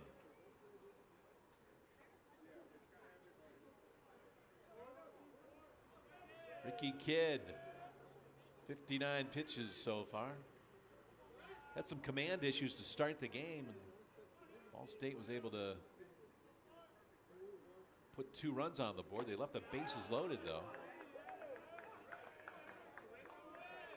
And Kidd has kept them off the board since. Gets a swing and a foul tip into the glove of Zajac. It's now 0-2 on Dunn. They get 3 strikes, and you're out. Good morning, good afternoon, and good night to freshman Houston Dunn. John Colligan. He goes down on strikes. That'll bring up John Colligan, the center fielder today. Virginia native. Pitch is in there for a strike. Caught the outside corner, 1 strike on Colligan. He'll be followed by the 9-hole hitter, Gavin Bayless. The 0-1 on the way. That's high. 1 ball, 1 strike.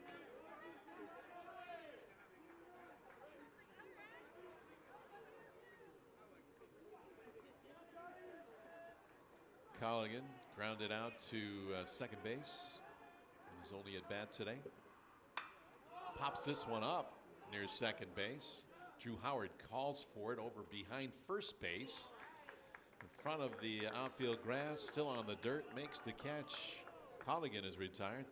2 down here in the Ball State 4th. Now batting for Cardinals, number 4, Gavin Bayless. The Flushing, Michigan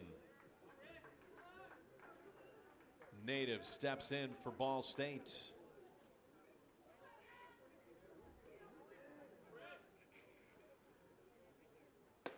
Takes a fastball for a strike from Ricky Kidd. 1 strike on Bayless, who bounced out to Howard in the 2nd inning. Kicking the pitch.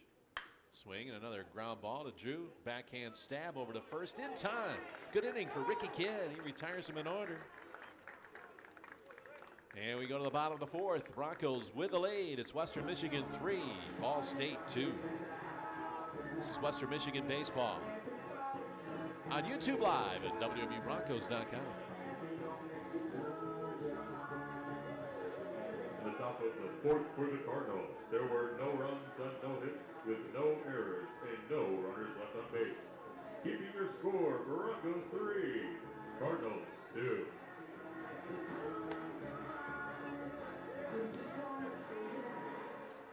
Bronco fans, don't forget that kids run the bases each Sunday following the conclusion of today's contest. Meet the marketing team near the home dugout. Limited to kids 13 and under.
Broncos bat in the bottom of the fourth. They lead it 3-2. 3 runs on 6 hits, no errors, 3 left on. Ball State 2 runs on 4 hits. They've committed 2 errors and left 4 runners on base. Here's a bunt by Pilarski down the third baseline. Dunn fields it and throws him out by a step. Pilarski trying to bunt his way on, but Dunn, another freshman third baseman, gets his opponent freshman third baseman on a nice play. Coming up to bat, number 27. A little too much on that bunt by Pilarski. Zajac. To bring up Nolan Zajac, batting in the 8-hole today. Sophomore out of Carleton, Michigan. Flew out to left in his only appearance at the plate today in the 3rd inning. He's 1 for 7 in the series with an RBI and a run scored. Broncos started their 3-run 3rd with 1 out. Got a triple from Cooper Hums and a double from Drew Howard and a single. And got the train rolling. There's a pitch that is swung on and missed. And Zajac down on the count now. No balls and 2 strikes. Steps out, takes a breath. Now digs back in with that pitch clock at 8. The 0-2 on the way. Swing and a miss. And Zajac goes down on strikes.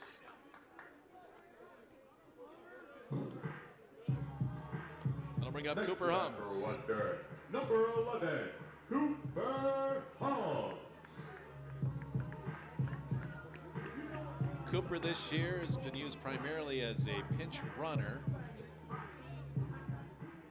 Was 0 for 4 before his first at bat of this game when he promptly smashed a triple over the head of the right fielder all the way to the wall at the 375 mark. Takes the first pitch in this at bat over but low from Chambers. He hit that triple off the starter Kwasny. Here's the 1-0. Belt high fastball, 1-1, taken for a strike.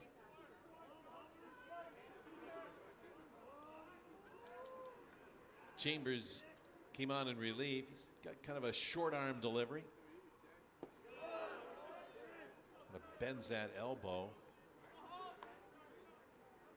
before releasing the ball. That pitch is in the dirt, 2-1. If you're familiar with Tiger pitcher Troy Melton, similar arm action to Troy Melton. There's a pitch off the corner, ruled the ball, 3-1. Cardinal bench wanted that one. Cooper took it, 3-1 to Cooper Hums, the junior out of Mishawaka. 3-1 the count. Squares to bunt, takes one inside, ball 4, and Hums is on base for the 2nd time today.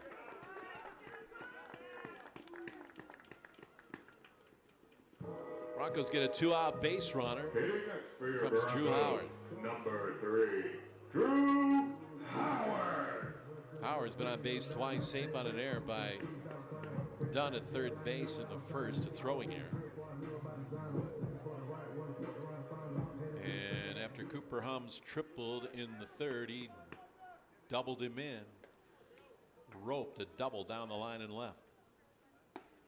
Takes the first pitch for his strike. 1 strike to count on Drew. Hitting in the leadoff spot today after Tanner Malley was scratched.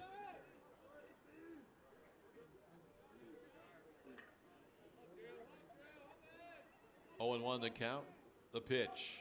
Swing and a foul, back out of play.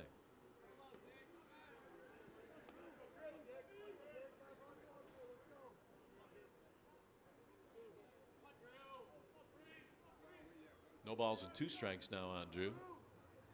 Try to put something in play. He's got a lot of daylight over there on the right side of the infield if he could shoot one through there.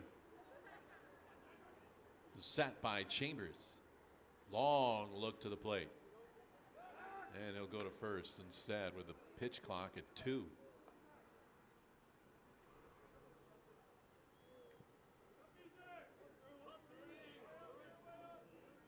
Howard waves that bat over home plate, and a quick toss again by Chambers over to first, and Hums gets back.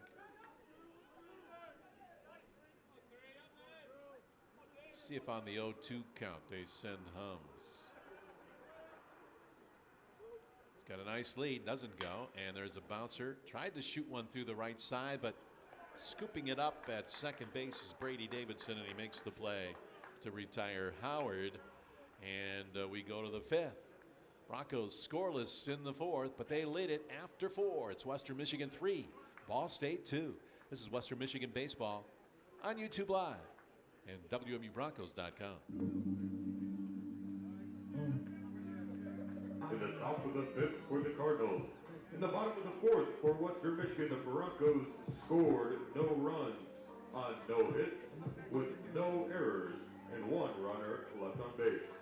After 4 innings, your Broncos still lead 3-2.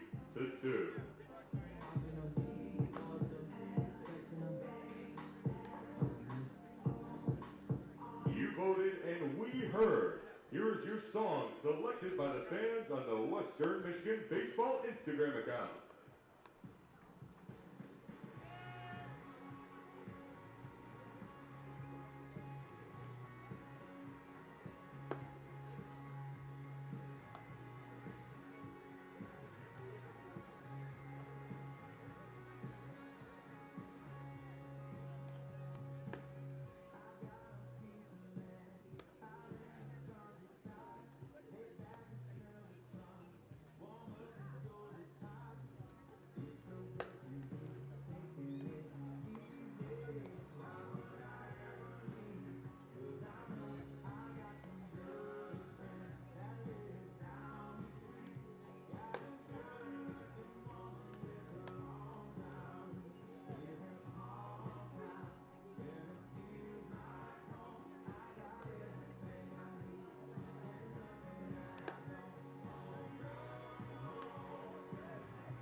We go to the fifth inning. Western Michigan on top by a score of 3-2. 3 runs on 6 hits, no errors, 4 left on for the Broncos. 2 runs, 4 hits, 2 errors, 4 left on for Ball State. Cardinals scored 2 in the first off Ricky Kidd, who's settled down since and kept him off the board. Now into the fifth inning, except for those 2 first inning runs. Broncos took the lead in the third with a 3-run third inning. 1 strike on the leadoff man, Hebner. He's been on base twice, walked and scored in the first, and singled in the second. Got a 4-pitch leadoff walk in that first inning. Got the train rolling for the Cardinals. They scored 2, but they stranded the bases loaded. Here's a pop-up into right, and coming on hard to make the play is Connor Ostrander. 1 down here in the Cardinal fifth inning.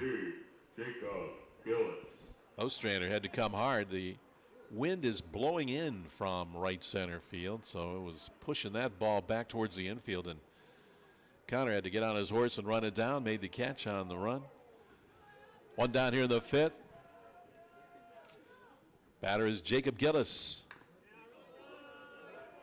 Chopper foul at the plate. Gillis is from Fergus, Ontario, Canada. Known for its Scottish heritage. Jacob Gillis, obviously one of them. Here's the 0-1. Chopper to short. Picked off by Maloney. Fires to first in time, and Gillis is down. 2 up, 2 down here in the fifth inning for Ball State. Ricky Kidd. Now batting. Doing a good job. Brett Griffin. 72 pitches so far. He's probably got another inning in him. There is no activity in the Bronco bullpen. None either in the Ball State bullpen down the right field line. Here's Brett Griffiths, the shortstop, batting in the 3-hole. He is a good player. got a sac fly, RBI in the first inning in that 2-run first, and then grounded out to Maloney at short in the second. He's got a 1-1 count on him now, and the pitch is swung on and missed. Off speed. Got him out in front. It's a 1-ball, 2-strike count now, as Ricky Kidd tries to make quick work of the Cardinals here in the 5th inning. The 1-2 on the way. Bounced it up there. The old 58-footer. Evens the count at 2-2.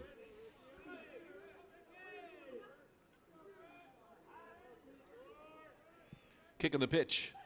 Swing and a bouncer to the third. Picked off by Mason Pilarski, and he throws him out. He is so smooth out there. Third base. Quick inning for Ricky Kidd. We go to the bottom of the 5th. Broncos 3, Ball State 2. This is Western Michigan Baseball on YouTube Live at WMUBroncos.com. There were no runs on no hits with no errors and no runners left on base. The Broncos still lead 3 to Cardinals 2.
Now batting, number 20, Mark Meneke.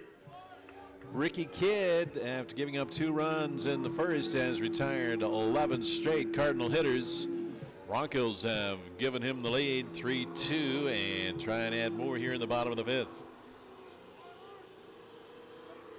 2, 3, and 4 hitters due up for the Broncos. Meneke, Maloney, and Thielman. And there's a bouncer to the hole and into left field for a base hit. Meneke goes the other way off the tip of the glove of the shortstop Griffiths. Base hit to left for Meneke. The Broncos have their leadoff man on here in the 5th. Next up at number 12, Michael Maloney. Here's Maloney.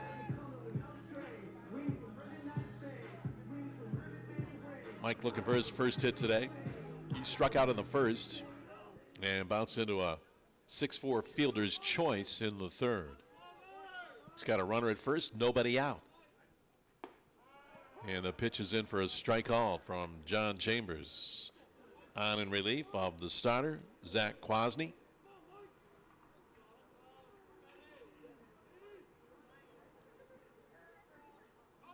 One strike count on Mike. The pitch. Strike called at the belt. Changed up on him. Mike not looking for that, so he laid off, even though it was right down the middle. No balls and 2 strikes. Quick toss over to first. Meneke gets back.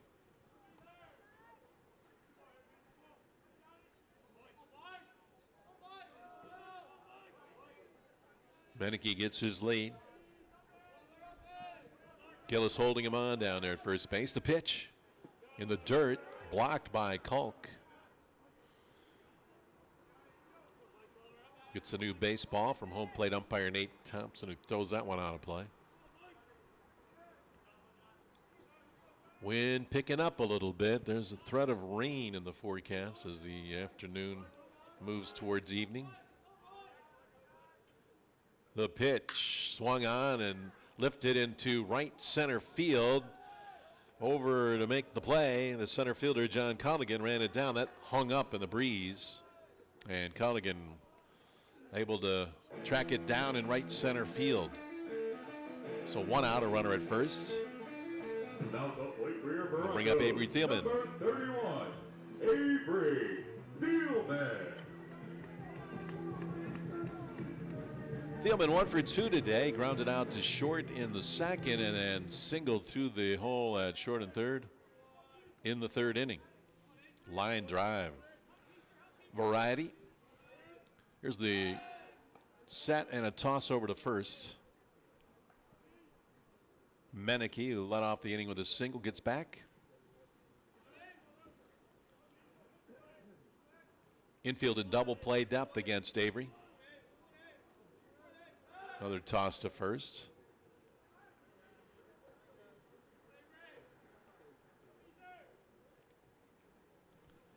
No activity in either bullpen.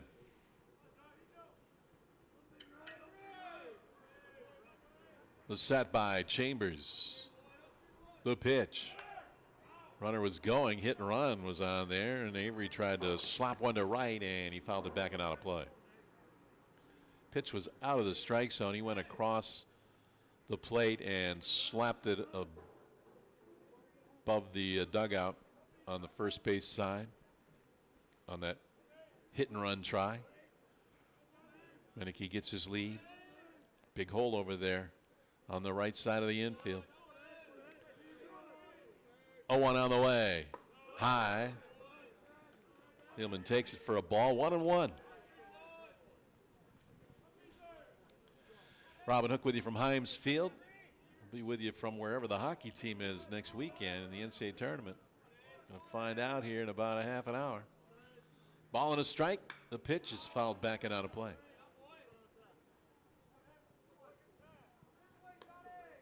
One ball, 2 strikes now on Thielman.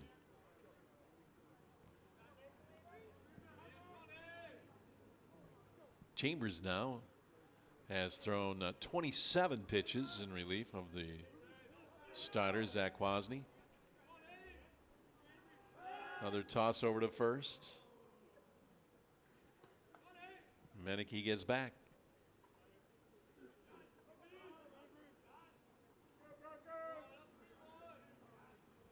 Thielman waves that bat over home plate. Now locks it up on the right. Bouncer to second, could be 2. To short for 1. The relay in time to retire the side. Thielman. Taylor-made double play on a 2-hopper to the second baseman who flipped to Griffiths, the shortstop, and then over to first. And the side is retired. We go to the 6th. Ricky Kidd coming back out after retiring the last 11 in a row. Top of the 6th next. It's Western Michigan 3, Ball State 2. This is Western Michigan Baseball on YouTube Live at WMUBroncos.com. With no errors and no runners left on base. After 5 innings, your score stays at Broncos 3, Cardinals 2.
Here we go, top of the 6th. Ricky Kidd back out there. He's retired 11 straight Cardinal hitters after a shaky start. He had command issues to begin the game, but has settled down since. And blanked him since that 2-run first inning. First pitch to Davidson leading off here in the 6th is fouled down in the Ball State bullpen. 1 strike on Brady Davidson. He'll be followed by Kensky Thomas and Max Kalk here in the Cardinals 6th. 1 strike pitch is in the dirt. 1 ball, 1 strike on Davidson from Pleasant Prairie, Wisconsin.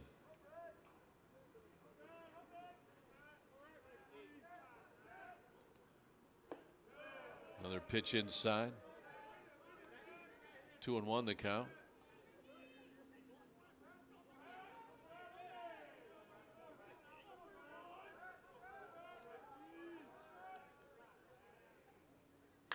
Chopper foul down in the bullpen.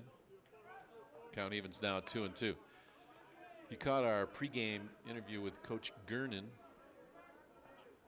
He talked about playing a complete game, all 9 innings, and don't let one bad inning lead to another, and that's exactly what Ricky Kidd and the Broncos have done after that 2-run first by the Cardinals. Pitch is up high. The count goes full now, 3-2. The pitch swung on and lined into center field for a base hit. 1 hop to Cooper Hums. And a leadoff single by Brady Davidson. He hit it sharply right up the middle. Batting next for the Cardinals, number 38, Kensky Thomas. That'll bring up Kensky Thomas. He singled in the first and struck out in the third.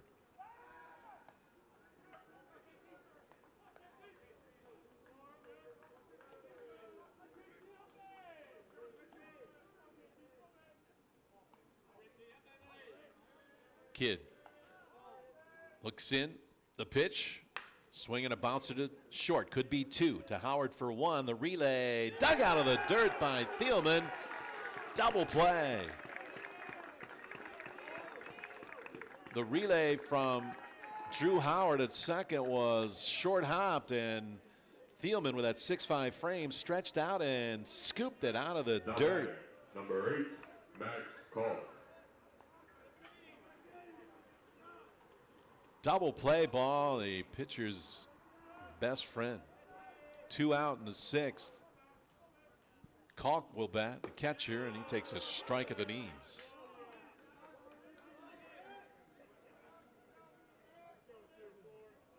One strike the count on Max Kalk.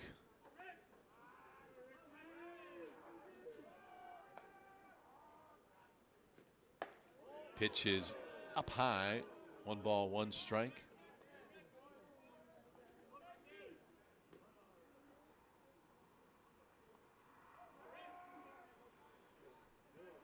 Check Ricky's pitch count. It's at 84. Still nobody warming up. There's a bouncer to first, right over the bag. Fair ball, scooped up by Thielman. Steps on the bag and retires the side. Leadoff man got on with a base hit, erased with a double play, and then a bounce out ends the inning. Another quick inning of work for Ricky Kidd. We go to the bottom of the 6th. The Broncos lead it 3-2. This is Western Michigan Baseball on YouTube Live and WMUBroncos.com. In the top of the 6th for the Cardinals, there were no runs on 1 hit, with no errors and no runners left on base. Keeping your score at Broncos 3, Cardinals 2.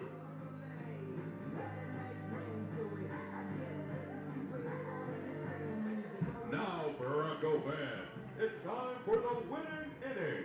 If Western Michigan scores at least 1 run, a few lucky fans will be going home with a prize courtesy of Western Michigan Athletics.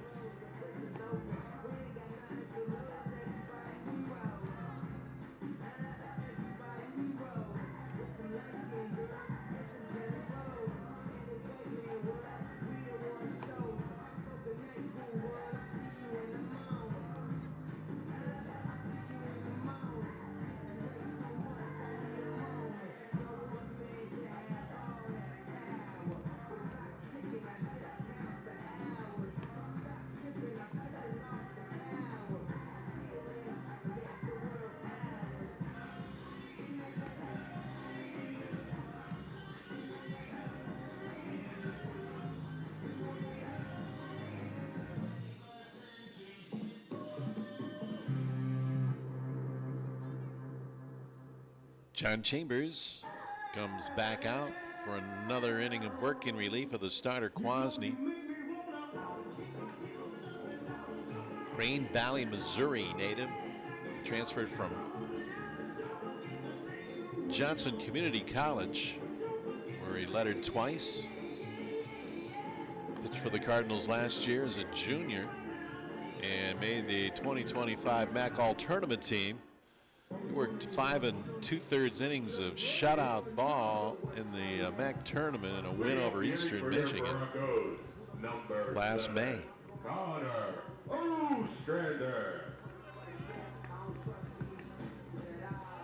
Here's Ostrander.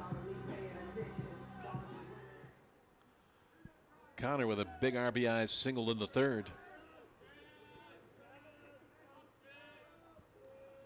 Trying to set the table here in the sixth for the Broncos. He takes a pitch at the letters for a strike.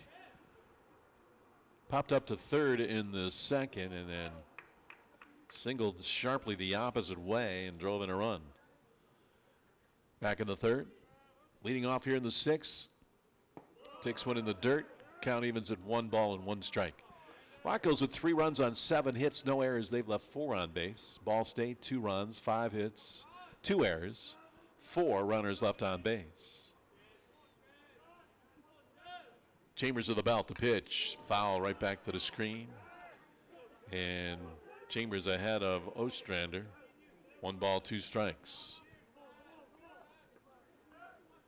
Still nobody warming in either bullpen.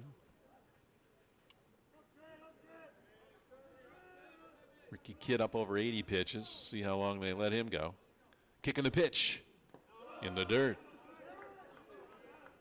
2 balls and 2 strikes now to Connor. Broncos with that 1-run lead. They'd like to add an insurance run or 2 here.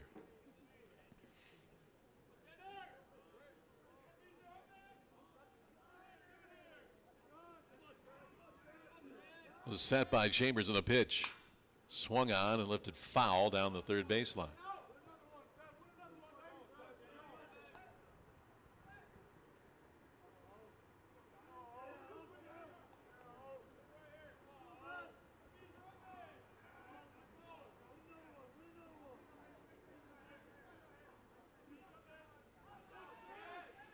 Two the count on Ostrander, trying to get on base here to lead off the sixth. The pitch is high and away. Ooh, the Cardinal bench wanted that one. Count goes full, 3-2. Nate Thompson said out of the strike zone. Payoff pitch coming up. Chambers delivers. High ball 4. No, they ring him up. Nate Thompson rips the phone book and sends Connor Ostrander back to the dugout. That looked like it might have been above the letters, but Nate Thompson calls him out on strikes.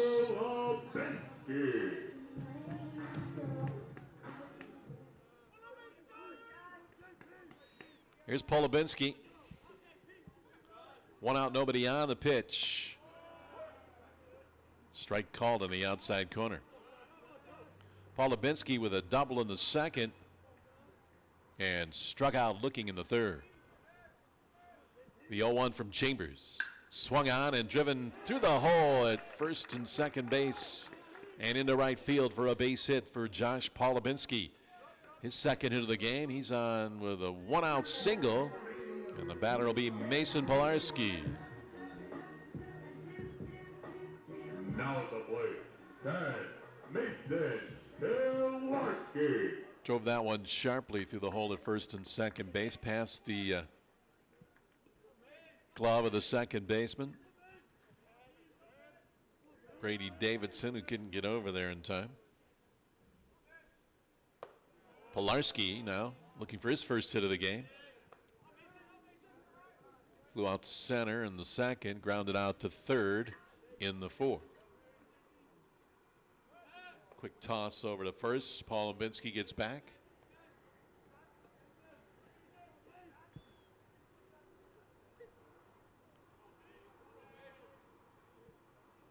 Pilarski with 1 hit so far in this series, but he's played a flawless third base. Pops this one up. Gillis over near the dugout, makes the catch on that foul pop-up off the bat of Pilarski. 2 out now, runner at first. And the batter will be Nolan Zajac. Coming up to bat for your Broncos, number 27, Nolan Zajac.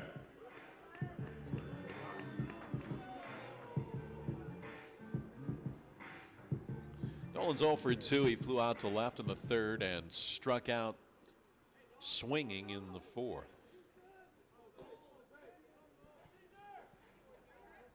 Trying to put together a 2-out rally with a runner at first. Quick toss over to first, and Polubinski gets back.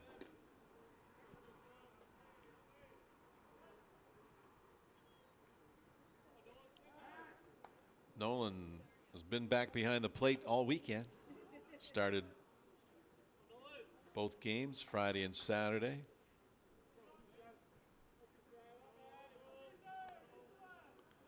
Had a double yesterday. Takes a pitch high. 1 ball, no strikes to Zajac. He's from just north of Toledo in the lower quadrant of southeast Michigan. Carlton, Michigan.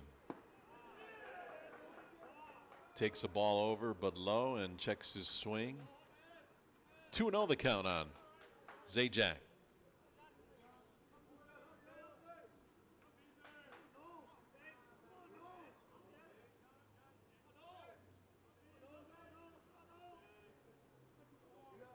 Pitch is high. Oh, balk. Called a balk. Down to second goes Polubinski. Bronco bench erupted on that one. On the balk. And down to second goes Polubinski. He's in scoring position now. 2-0 the count. That pitch did not count on the balk. Swing and a miss. 2 balls and a strike now on Zajac, but he's got a runner in scoring position, so a base hit could add to this Bronco lead. Polubinski's got a nice lead down there at second base. Big hole in the right side for Zajac, if he can find it. The pitch. He tried, but he came up swinging and missing as he tried to hit it that way. Let that ball travel deep in the zone and just came up empty. 2-2 the count now on Zajac. Chambers of the belt, the pitch. Popped up, foul, and out of play. Back behind the stands above the Bronco dugout. Zajac takes a spin around the home plate area. Now back in there, taps home plate with the tip of that bat, and the 2-2 on the way. Swing and a miss. Struck him out. And the side is retired. Broncos strand a man at second. We go to the 7th. Tight ball game. It's Western Michigan 3, Ball State 2. This is Western Michigan Baseball on YouTube Live at WMUBroncos.com. In the bottom of the 6th inning for Western Michigan, the Broncos scored no runs on 1 hit with no errors and 1 runner left on base. After 6 innings, your Broncos still lead 3 to Cardinals 2.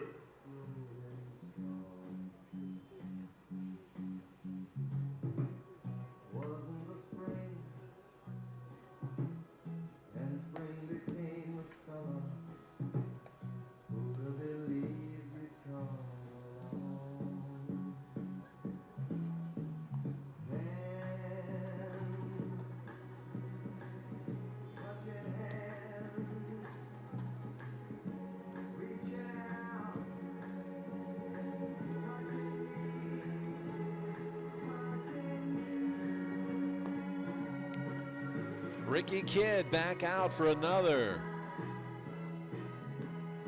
inning of work.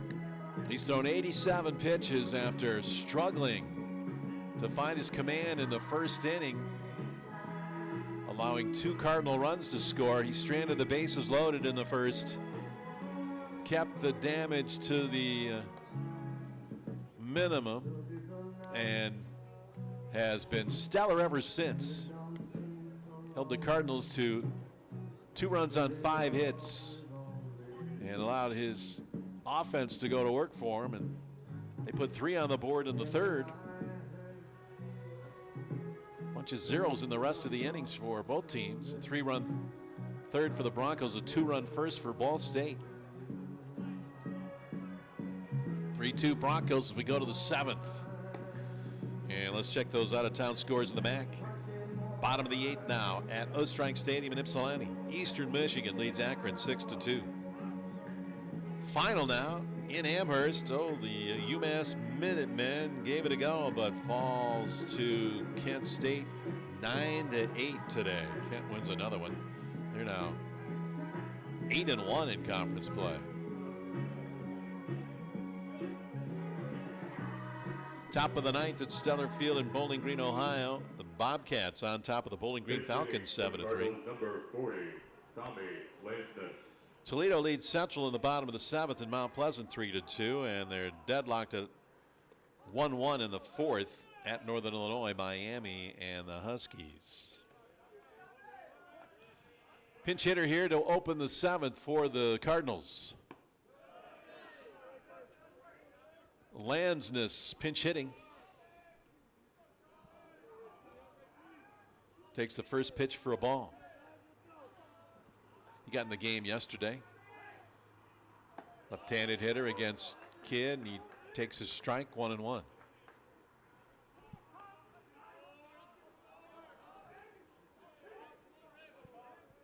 One ball, one strike on the pinch hitter, Lansness. Swinging a foul off the end of the bat over in front of the Bronco dugout. 1 ball, 2 strikes. Ricky Kidd now at 90 pitches.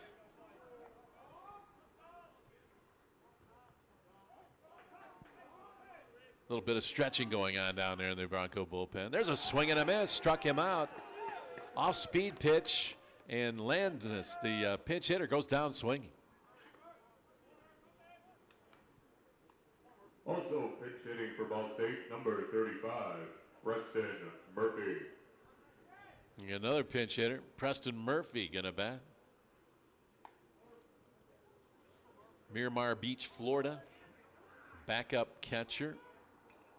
Right-handed hitting catcher. They got 2 lefty hitting catchers, a switch hitting catcher, and this guy hits right, making his first appearance of the series. And the pitch is a strike at the belt. 1 strike on Preston Murphy from Niceville High School in Miramar. Pitches outside. 1-1 to count. He's up there using a Florida color bat. Teal. Here's the 1-1. Swing and a foul off the end of the bat over by the Ball State dugout, and Ricky's ahead. 1 ball, 2 strikes.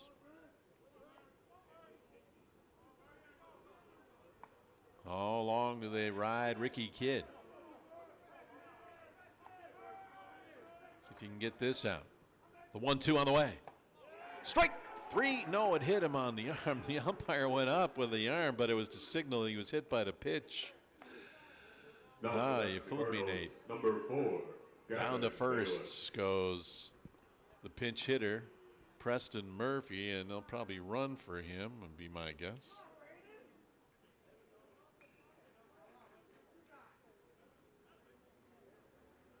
He goes into the dugout, and Coach Maloney comes down from the third base coach's box to the dugout. See if he's going to find a new runner and a new batter as well. Pitch running for the Cardinals, number 25, Kendrick Syracuse.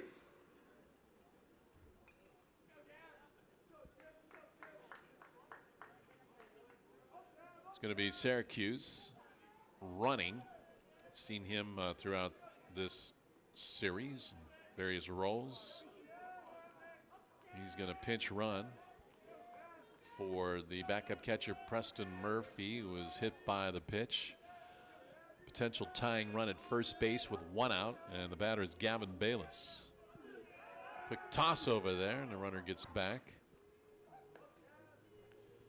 So Syracuse running for the pinch hitter Murphy, and the batter is the 9-hole hitter Bayless, who is 0 for 2 today. Grounded out to short in the second, grounded out to second in the fourth. And now we got a balk call on Ricky Kidd. And down to second goes Syracuse. Now the tying run is in scoring position. And Rich Maloney wants to talk to his hitter.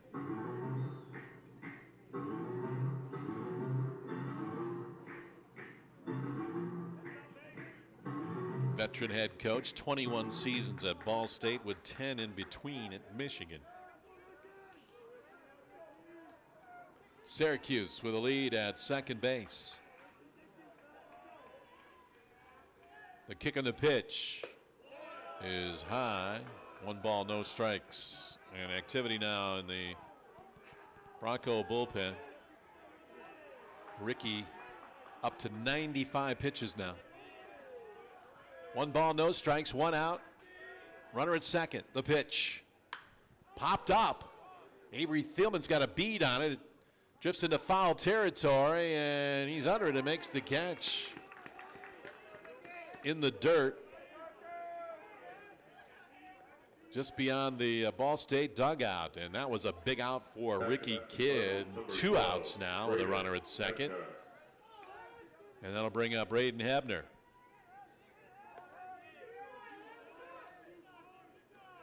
Potential tying run down there at second base. Syracuse, the pinch runner. Hebner's 1 for 2 today, plus a walk. Kidd delivers. Popped up into right field. Ostrander coming on near the foul line. He's under it and makes the catch, and Kidd gets out of it. Strands the tying run at second base on a couple of pop-ups to retire the side. We go to the bottom of the 7th. Western Michigan 3, Ball State 2. This is Western Michigan baseball on YouTube Live and WMUBroncos.com. There were no runs on no hits with no errors and 1 runner left on base. Keeping your score, Broncos 3, Cardinals 2. Now, Bronco fans, get on your feet and join us as we sing "Take Me Out to the Ball Game."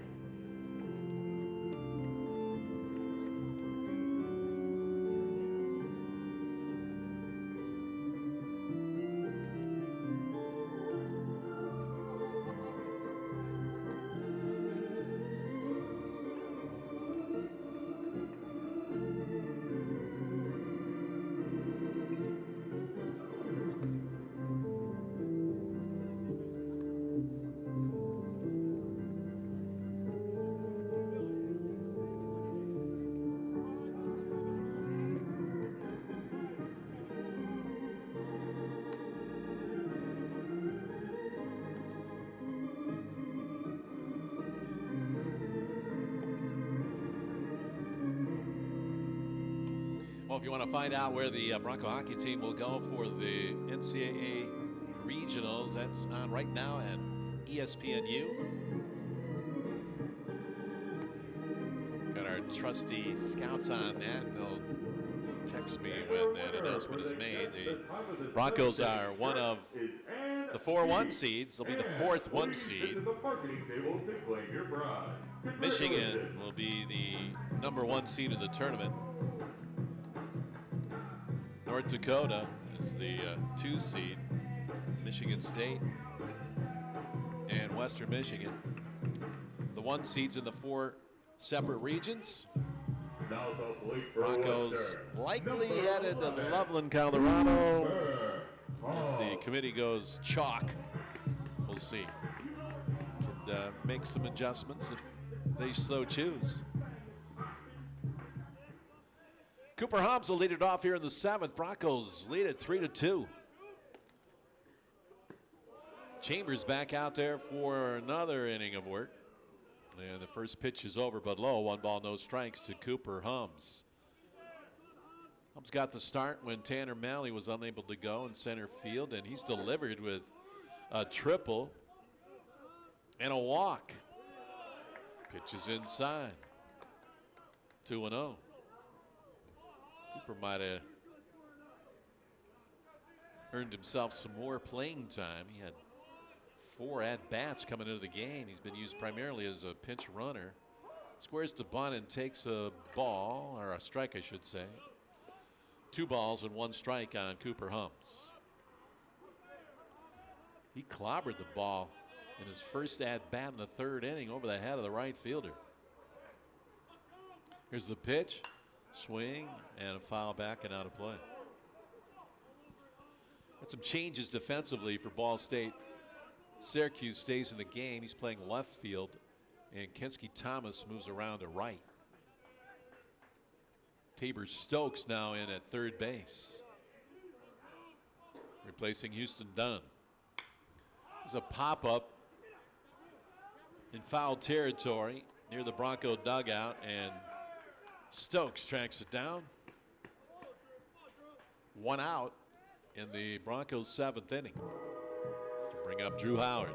Back to the plate for your Broncos, number 3, Drew Howard. Howard moving into the leadoff spot today with Tanner Malley out. Safe on an error in the 1st. Doubled in a run and scored in the 3rd and grounded out to 3rd in the 4th. The pitch to him. Outside, 1 ball, no strikes to Drew. After Cooper Hobbs' triple over the head of the right fielder at the 375 mark, Howard came up next and lined a double into the corner and left.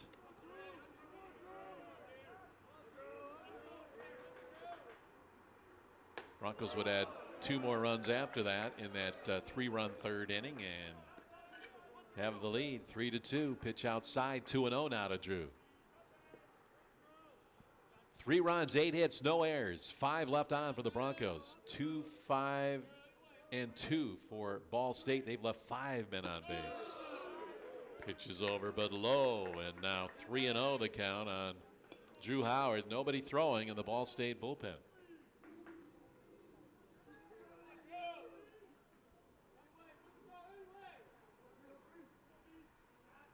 Chambers working from the first base side of the rubber, delivers inside, ball 4, and Drew Howard draws a walk.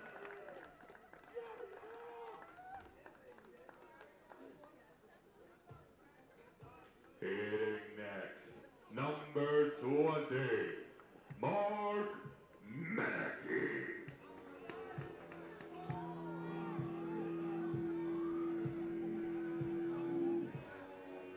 That'll bring up Mark Meneke, playing left field. He's got a couple of hits today.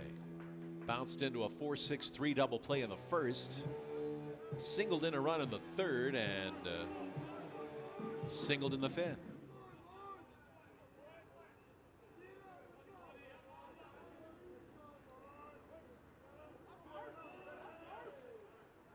Chambers delivers. Ball outside on the left-handed hitting Mark Meneke. Mark batting in the 2-hole today in this adjusted lineup for Coach Gernon. Parkland College transfer. Nice addition. Pitches inside. Nice to have those left-handed hitters.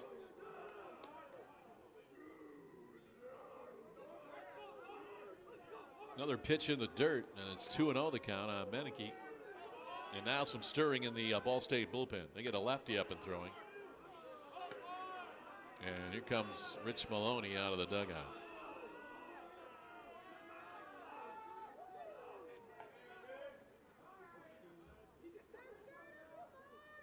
Taking that slow walk out there.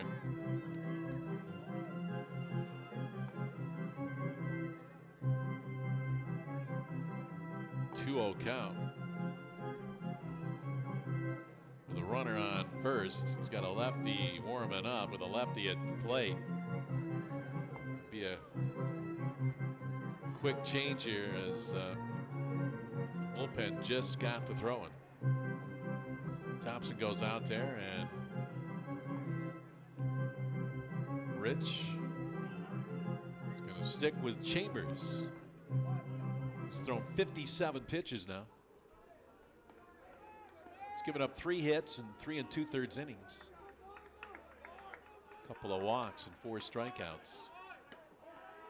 He's behind 2-0 to Meneke with a runner at first and 1 out. The pitch.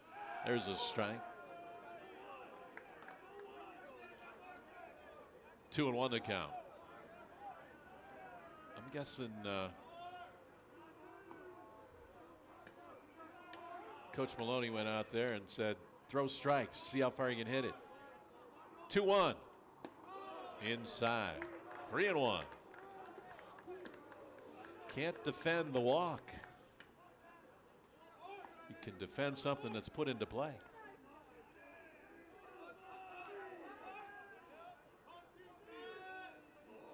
Three balls, 1 strike, 1 out, runner at first. The pitch.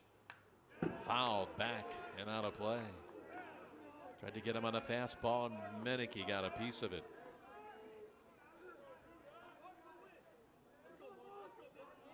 Mark's been really coming on here of late. He's got that average up to 260 now.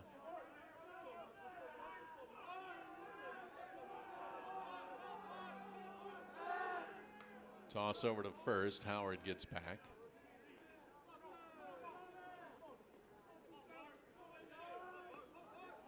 That Bronco dugout ready to erupt if Meneke can move that runner around. Here's the pitch. Runner is going. Chopper to first. Foul ball.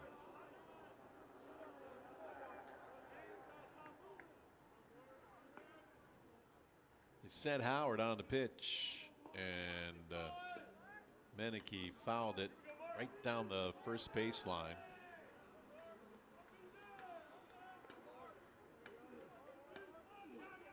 Count stays full. 3 balls, 2 strikes on Mark Meneke. Runner at first. Bottom of the 7th. Runner's going. Swing and a miss, and the throw goes into center field. No, it's caught by the shortstop running across. No, the second baseman caught it. The shortstop cut in front of the second baseman, and Griffiths couldn't handle it coming across from short as the throw was on the first base side of the bag, and the second baseman, Davidson, was able to flag that down. Looked like it might go into right field. Runner at second now with 2 out, and the batter is Maloney. See if he can deliver a big base hit to add an insurance run for the Broncos. The pitch in there for a strike at the belt. 1 strike, the count on Maloney. Mike looking for his first hit today. He struck out in the first, hit into a 6-4 fielder's choice in the third, and flew out to right in the 5th.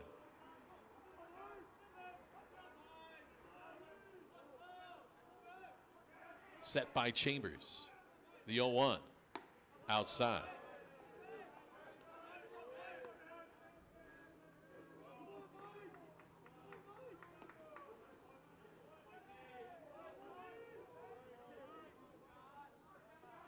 One ball, 1 strike. And now they're going to just put Maloney on base. Count 1-1.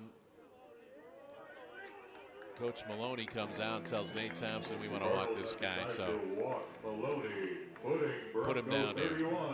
Avery Thielman to the plate. Rich says, I'll take my chances with Thielman instead of the veteran Mike Maloney. We'll go with Avery Thielman instead. And Thielman trying to deliver that run from second base. Pitch to Avery is in there for a strike. He's 1 for 3 today. Grounded out to short in the second. Singled in the third and bounced into a 4-6-3 double play in the 5th. 1 strike the count on Avery Thielman. Big hole on the right side. Takes one over but low. 1 ball, 1 strike.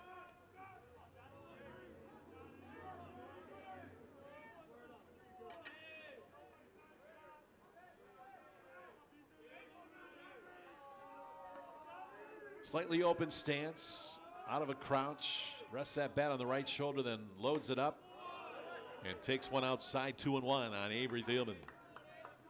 Broncos trying to win this series. They took Friday 2-1, had a 6-3 lead going to the 9th yesterday and lost 8-6. There's a strike.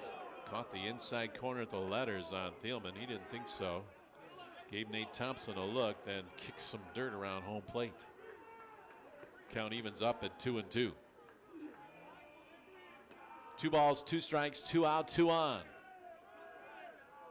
The set by Chambers, the pitch. Swing and a chopper foul down the third baseline.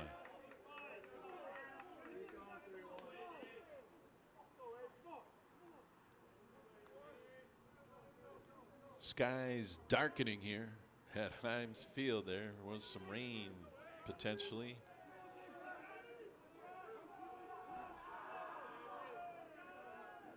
Two balls, 2 strikes. Thielman back in there. The pitch from Chambers. Swing and a foul. Thielman hanging in there with 2 strikes. Fouls this one back. Drew Howard down there at second base with good speed. He would likely score on a base hit.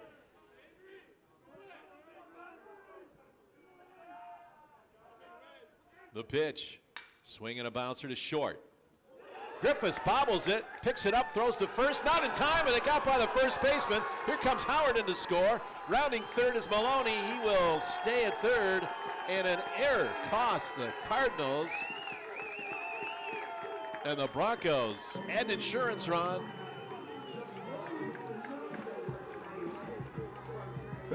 It's 4-2 Western Michigan. Number 7, Connor.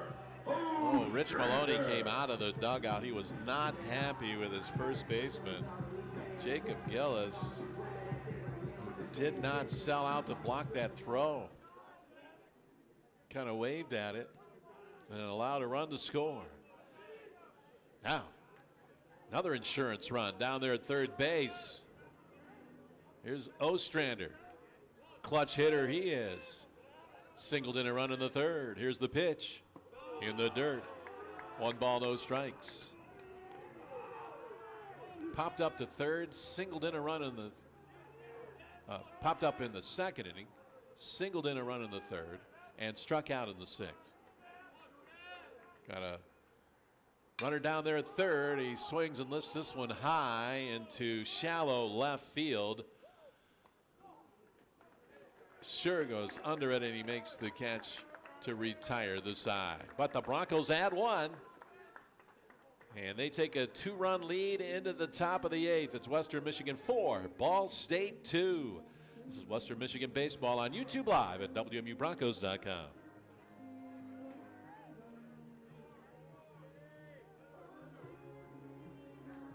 In the top of the 8th in the bottom of the 7th for Western Michigan, the Broncos scored 1 run on no hits with 2 errors and 2 runners left on base. Putting your score, Broncos 4, Cardinals 2.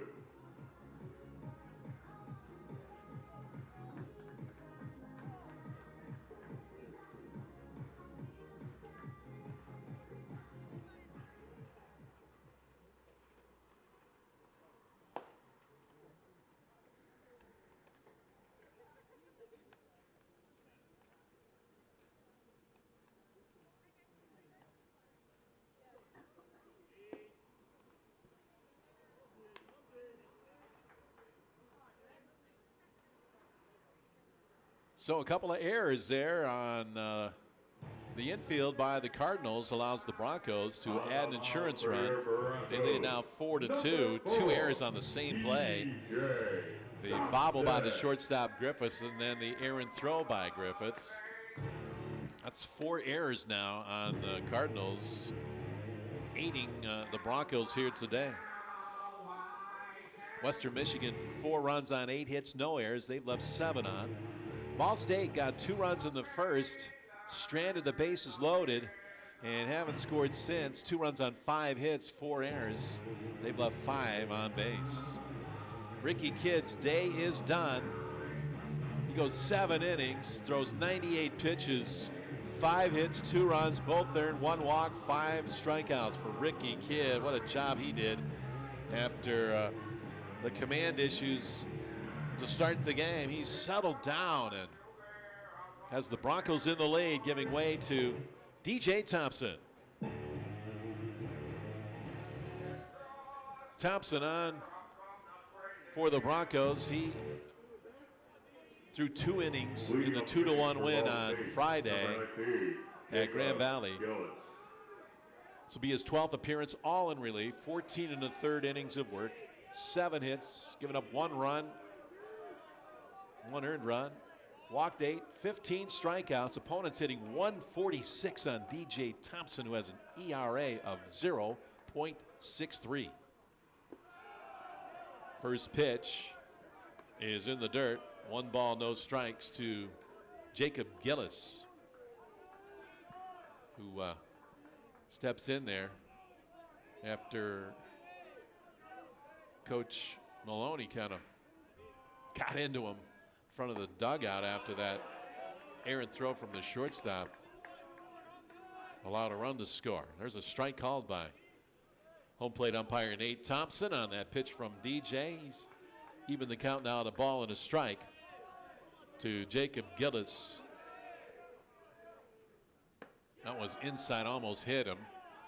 2-1 to count. Broncos lead it 4-2, trying to close this one out and win the series.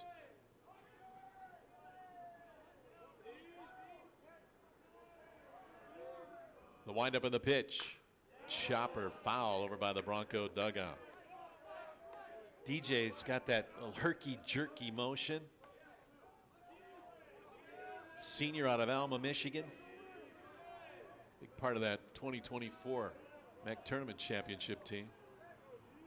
This guy's a veteran, and he's been around, and he works from the very end of that rubber on the first base side. Here's a slow roller to Pilarski. Runs in, scoops it up, throws on the run. Not in time. Gillis beat it out. Thielman stretched out as far as he could on that play at third base on a slow roller, but Gillis beat it out. Infield single for Jacob Gillis. Hitting next for Ball State, number 3, Brett Griffiths. It'll bring up the shortstop, Brett Griffiths, who would like to get one back here after an error and a throwing error. 2 errors on the same play. Gave the Broncos a 2-run lead. He takes his strike. 1 strike on Brett Griffiths. Broncos in double play depth on the infield. DJ Thompson on in relief for the starter, Ricky Kidd, who threw a gem today. 1 strike pitch. Hard smash down to third. Great play by Pilarski. To second for 1. The relay not in time, but a great play by Mason Pilarski, who dove to his right and came up with that hard shot by Griffiths. Got up through a strike to Drew Howard covering the bag at second to get the force. Couldn't get the double play, but what a play by Mason Pilarski down there at third base. That was a web gem. 1 out, runner at first. The batter's Davidson. Throw over to first. The runner gets back. That's Brett Griffiths down there at first base.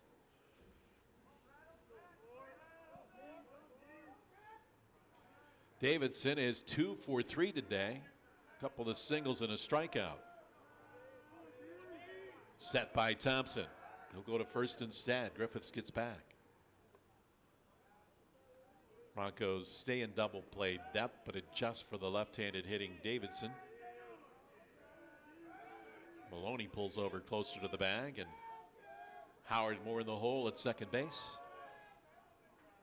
The kick and the pitch. Just missed. Where was that one? And DJ, palms in the air, would like to know. 1 ball, no strikes.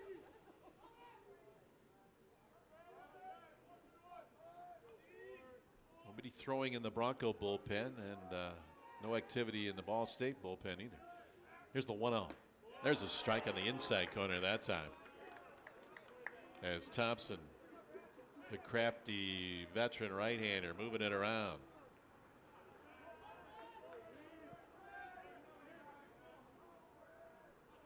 Checks pitch calm on that left wrist, ready to work. Ball and a strike. The kick and the pitch.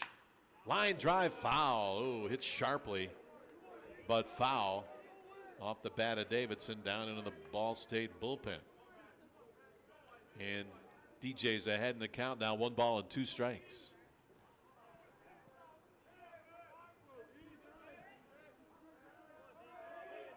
Griffiths with a lead at first. Thielman holding him on. And a quick toss. Griffiths gets back with a head first dive.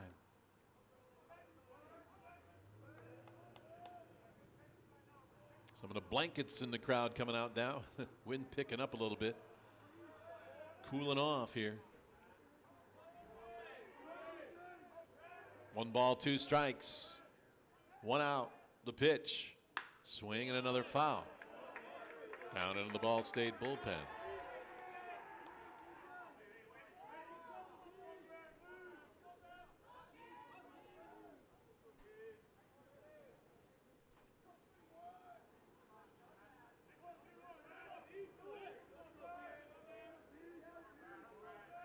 Griffiths again. Pretty good lead at first. DJ looks in and instead goes to first. Back with a dive is Griffiths.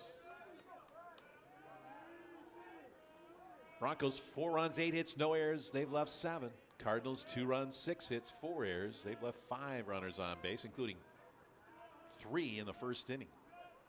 The 1-2 from DJ. Just missed outside with a changeup. Count evens at 2-2.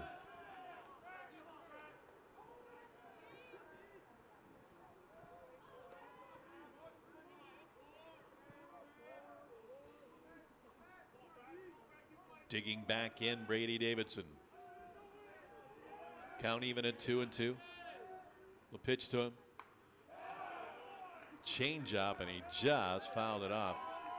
Reaching out, fouled it off the end of the bat over to the Bronco dugout. Count stays even at 2-2.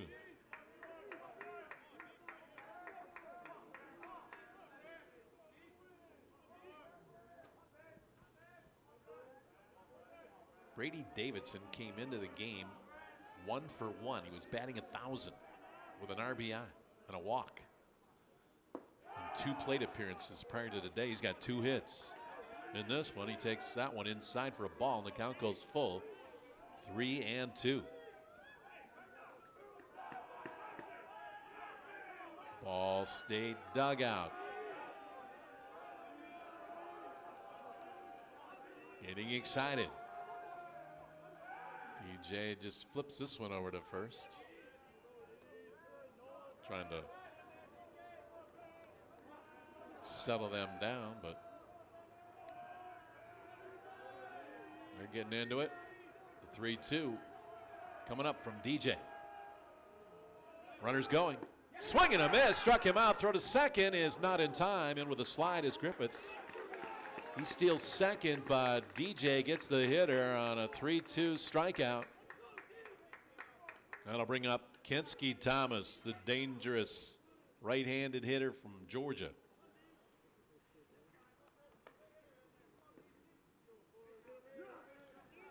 He's 1 for 3 today. Singled in the first, struck out in the third, and bounced into a 6-4-3 double play in the 6th.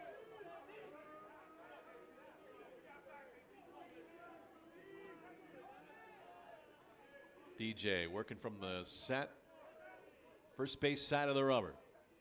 The kick and the pitch. Breaking ball in there for a strike. Boy, he started that on the left hip of Thomas, and then it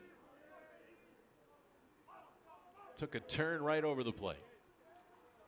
One strike, the count on Kensky Thomas. The pitch. Outside this time. Working him in, working him out. That's what the crafty pitchers do. Count even at 1-1. Broncos playing Thomas deep and straight away. DJ to the belt. The look to second and the pitch. Another breaking ball. Stays inside that time. 2-1 to count. Nobody throwing. Turner Dorn, who got the loss in relief yesterday, going to get today off after working both Friday and Saturday. We'll get him ready for next weekend when the Broncos host UMass here. 2 balls and a strike. The pitch. Swing and a foul at the plate. Oh, a big rip by Thomas, but he fouled it off.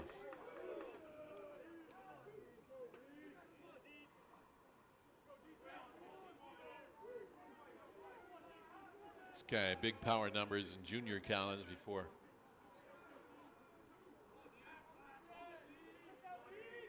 making the commitment to Ball State. Big addition for Rich in the outfield. Can play all over the outfield and hit with power. 2 balls and 2 strikes now on him. He also strikes out a lot. It's a shot down past Pilarski at third base. That's going to score a run. Griffiths comes in to score, and Kensky Thomas with a big 2-out base hit delivers a run. It's now 4-3 Western Michigan.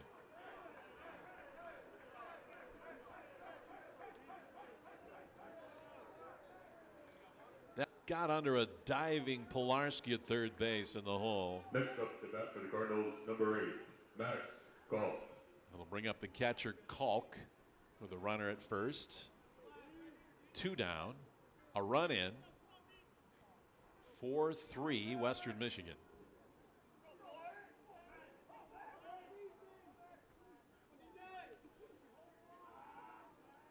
DJ to the belt, the kick and the pitch. There's a strike fastball in the outside corner. 1 strike the count.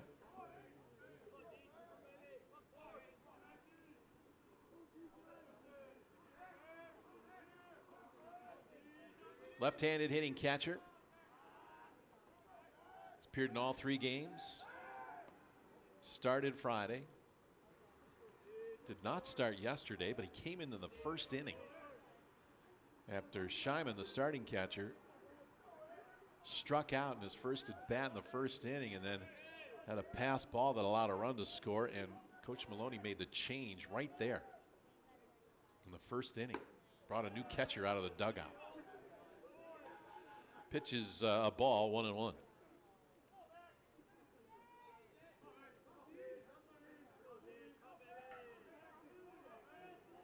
Thomas, the runner at first. 1-1 on Kalk, the pitch. Swing and a foul over by the Bronco dugout off the end of the bat. 1 ball, 2 strikes. 2 teams tied for second in the Mid-American Conference at 6-2 behind Kent State. Cardinals and the Broncos trying to hang with Kent. Flashes 1 today, so they're now 8-1. There's a pitch in the dirt, and Thomas thought about it, but he hustles back to first base as Nolan Zajac kept that ball in front of him. It bounced up the third baseline, but he hopped right on it. Count evens at 2 balls and 2 strikes now. On the catcher Kalk, and they play him a little bit around the left. Cooper Hum's out there on the shortstop side of second base, out there in center field.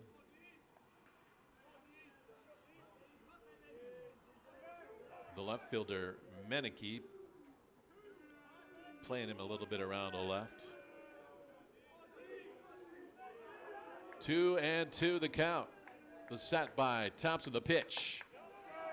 Just missed outside, tried to get him to chase.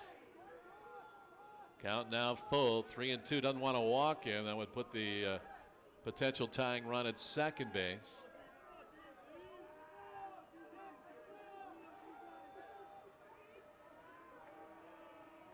DJ back on the slab. The pitch, runner going, ball 4, he walked him. Now the tying run down at second base. Down to first goes Call. Good at bat by him to work the walk and to lay off that pitch. It was close, but he laid off, and Nate Thompson called it out of the strike zone. Batting next for Ball State, number 26, Jack Backus. Here comes the hero from yesterday. Jack Backus came on to pinch hit in the 9th and promptly hit a grand slam home run under the bleachers in Waldo Stadium to give the Cardinals the lead. We're going to get a conversation at the mound. We got a right-hander throwing for Western Michigan. Zach Putnam coming out to talk to DJ Thompson. Broncos 4 runs on 8 hits, no errors, 7 left. Cardinals 3 runs on 7 hits, 4 errors, 5 left on base. Broncos have benefited from the miscues in the field by Ball State. The Cardinals came in second in the MAC in fielding, second only to Western Michigan. Broncos number 1 in the MAC in fielding percentage at .979. Cardinals were at .978. That's going to take a tumble after today's 4-error performance.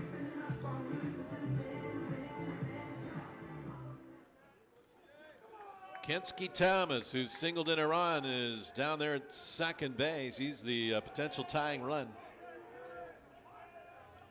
And Backus will bat against DJ Thompson. The kick and the pitch, swing and a foul at the plate.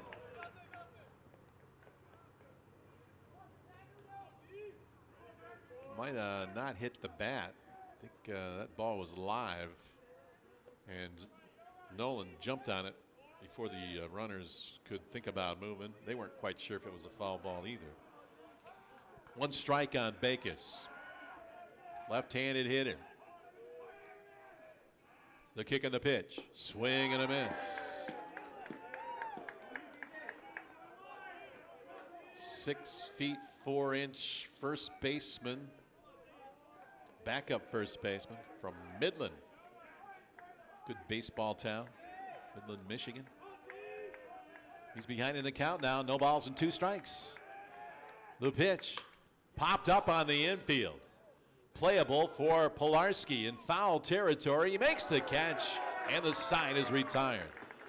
The Broncos strand 2. Ball State does cut into the lead with a run. We go to the bottom of the 8th. It's Western Michigan 4, Ball State 3. This is Western Michigan Baseball on YouTube Live at WMUBroncos.com.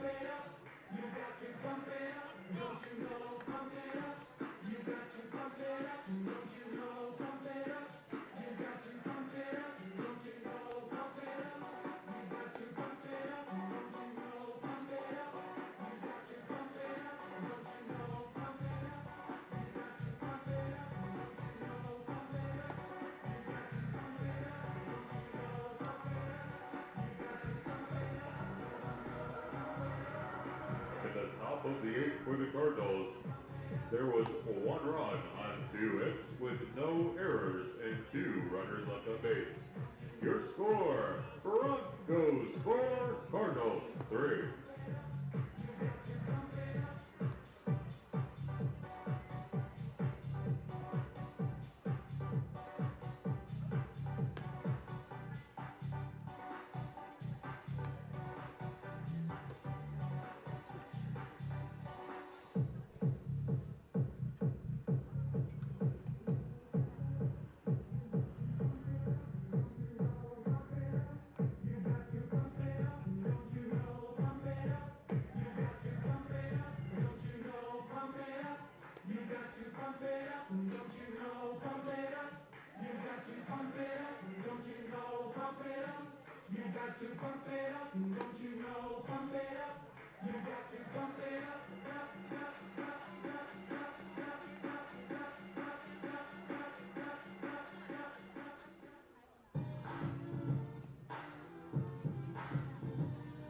Leading off the inning for your Broncos, number 17, Josh Polobinsky.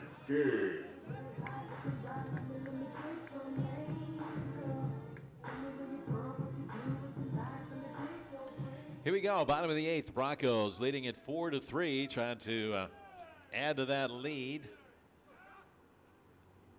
Chambers still in there. Thrown 77 pitches now. And he gets a strike on Polobinsky. He'll be followed by Pilarski and Zajac in the Bronco lineup. Kicking the pitch. Breaking ball. Swing and a miss.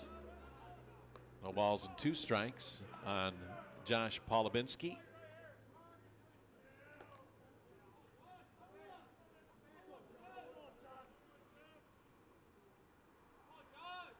Here's the set by Chambers and the pitch. Ball outside. Breaking pitch stayed away.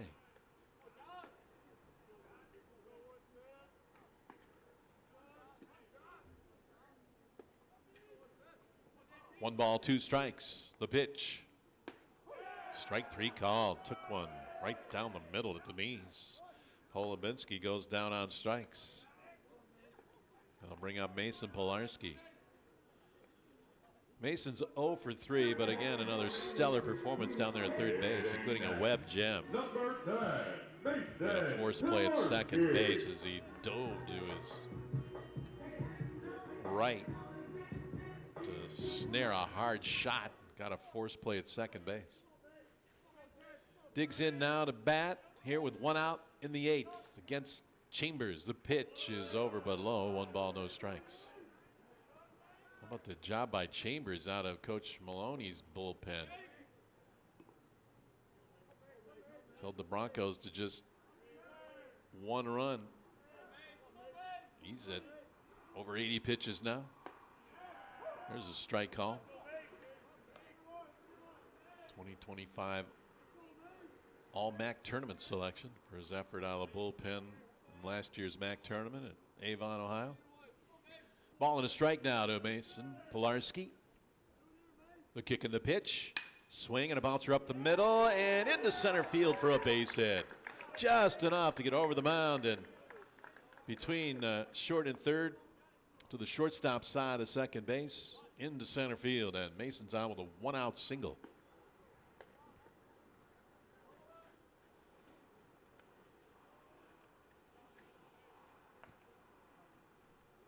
Coach Gernon's coming out of the dugout. Looks like he's going to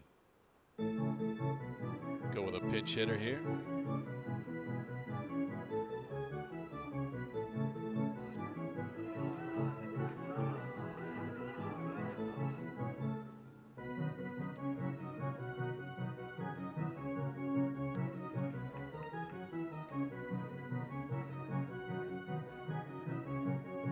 Ball State has really rotated a lot of players in this entire weekend. Coach Maloney trying to get matchups that he likes. Coach Gernon had to make a change earlier today when Tanner Malley was unable to go. And we're going to get a pinch hitter here. Ty Tomlinson's going to bat.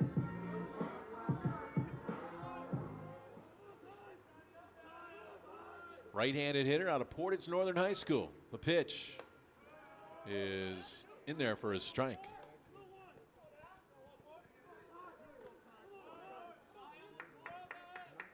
It's Ty's first at bat of the season. 1 strike on him. The kick and the pitch. Swing and a pop foul that'll get out of play over the Ball State dugout, and Chambers ahead of Tomlinson. No balls and 2 strikes.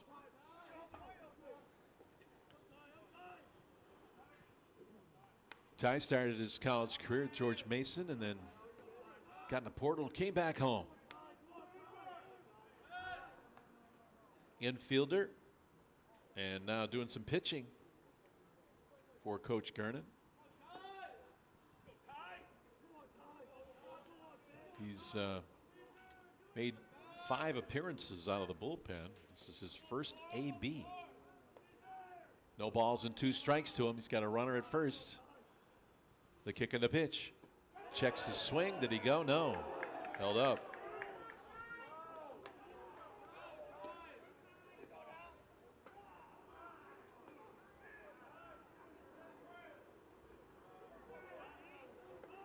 Comes out of that outstanding baseball program at Portage Northern.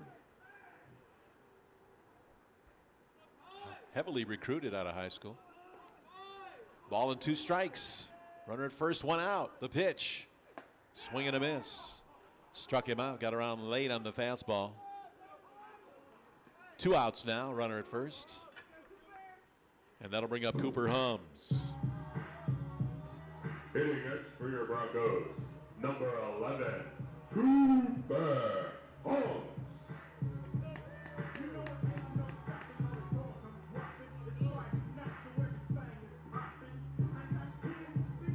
Cooper Hums got the start today when Tanner Malley, the nation's leading hitter, was unable to go due to an injury sustained yesterday. Trying to come up with a fly ball out there in center field. Hampered his swinging of the bat. So he was sidelined today. Cooper Hums got the start in center, and he's come through with a triple, scored a run, and drew a walk. So he is 1 for 2 with a base on balls today. Left-handed hitter from Mishawaka, Penn High School. Waves that bat over the plate. Lifts it up now high over the left shoulder. Squares the bunt. Pulls it back. Runner trying to steal second base is thrown out. As Pilarski tagged out, trying to steal second base and get into scoring position. That will end the 8th inning. We go to the top of the 9th. It's Western Michigan 4, Ball State 3. New pitcher for the Broncos. We'll tell you about him next. This is Western Michigan Baseball on YouTube Live and WMUBroncos.com. In the bottom of the 8th inning for Western Michigan, the Broncos scored no runs on 1 hit with no errors and no runners left on base. Keeping your Broncos winning after 8 innings, 4-3.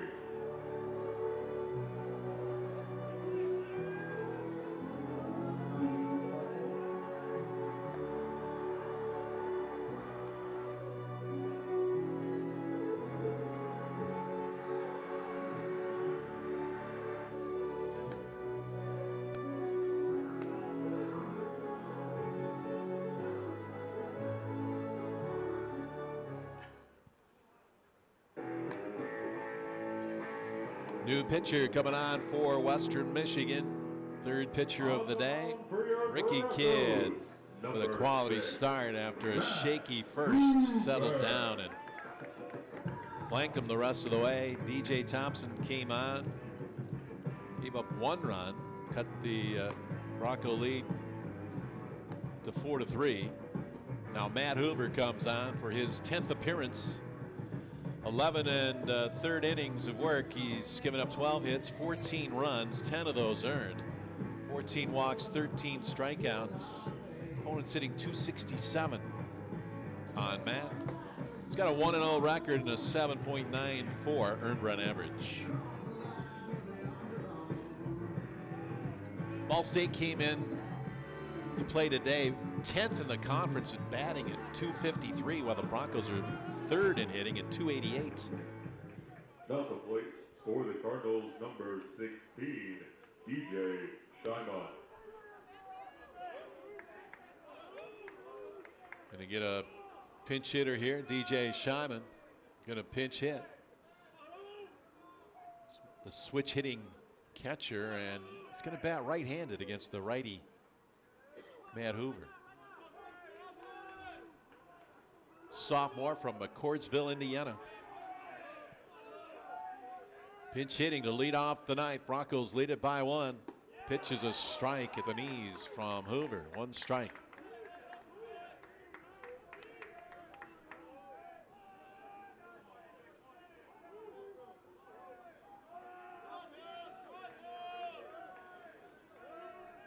Set by Hoover.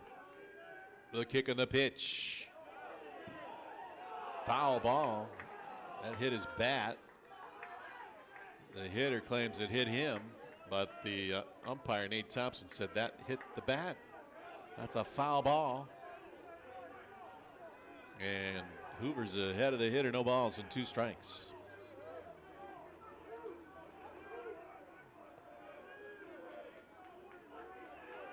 And Hoover trying to close this one out. The pitch. Checks his swing. He did not go. It's ruled a ball. 1 ball, 2 strikes. On the pinch hitter, Shyman. Bats out of a crouch from the right side. The 1 ball, 2 strike pitch. Checks his swing again, and he did not go. Just missed on the outside. Wind picking up, blowing in pretty briskly now from right center field. 2 balls, 2 strikes. Man out of the set, the pitch. Chopper foul over by the Bronco dugout. Got that hockey draw. We'll pass that information along here right after this hitter. Pretty much as we expected. Broncos are headed west. Here's the 2-2 coming up from Hoover. Swing and a line drive, foul down on the berm, down the right field line. Count stays even at 2-2.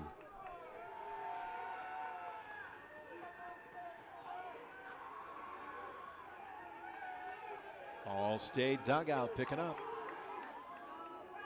Their motto is chirp, chirp, and they like to chirp. The kick and the pitch. In the dirt, ball 3.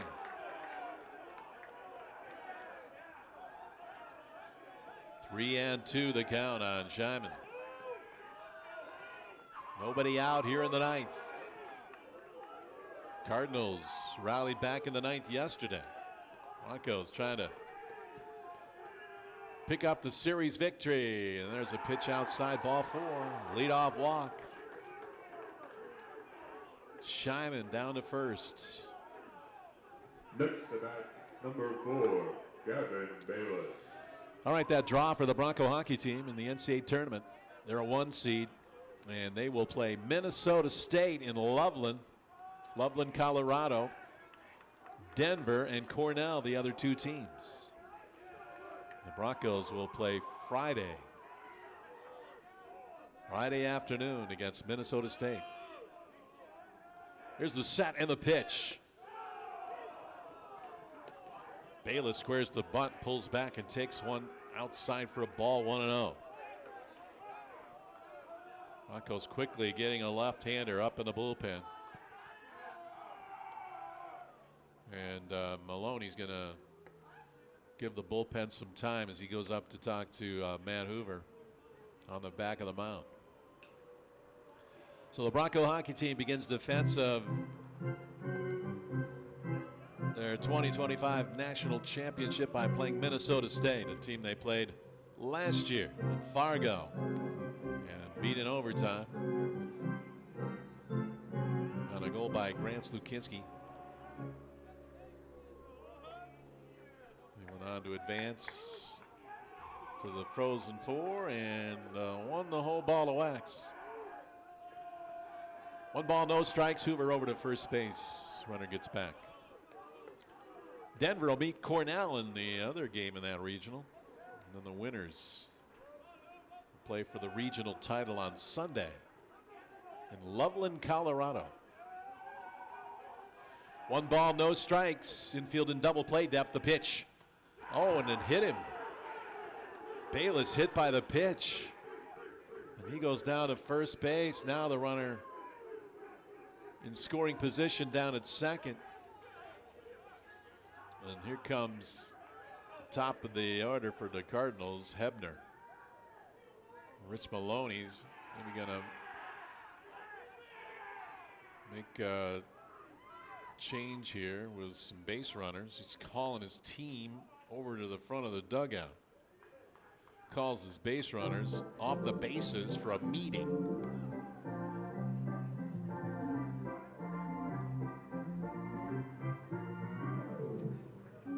Coach Maloney talking to his assistants, see what they want to do here. The tying runs at second base with nobody out.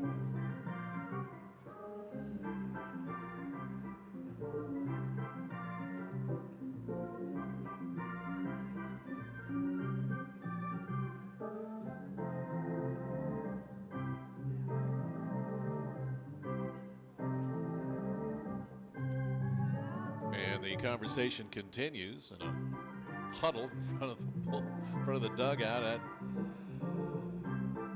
triggers Zach Putnam out of the Bronco dugout. He's going to go out and talk to his guys.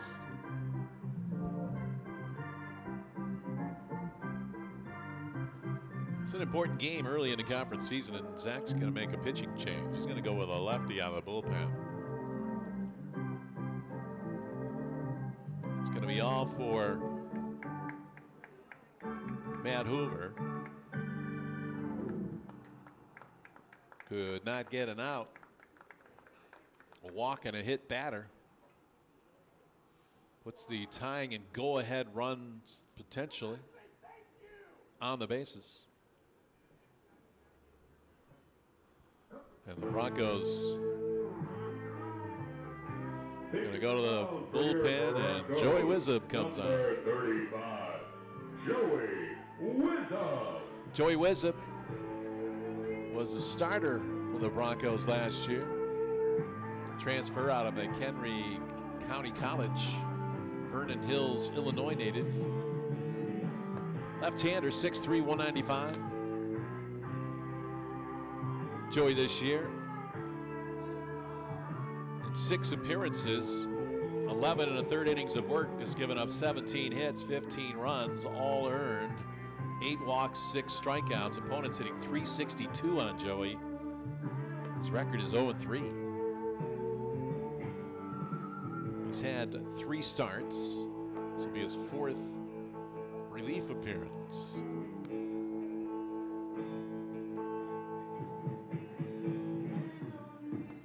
He is a crafty lefty.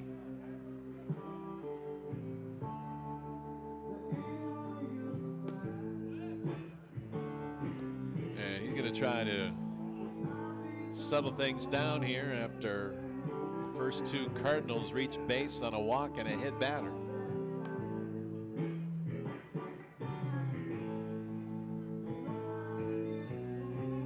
Braden Hebner, scheduled hitter, the leadoff man from Evansville, DHing today. Walked and scored in the first, singled in the second.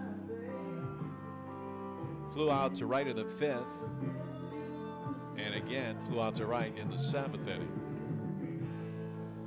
Back at the plate for ball. Right-handed hitter. Number 12, Braden Hebner.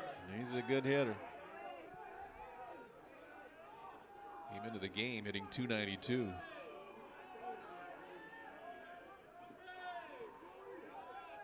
Three home runs and 7 runs batted in this season, and he takes a strike in the outside corner from Joey Wizzub.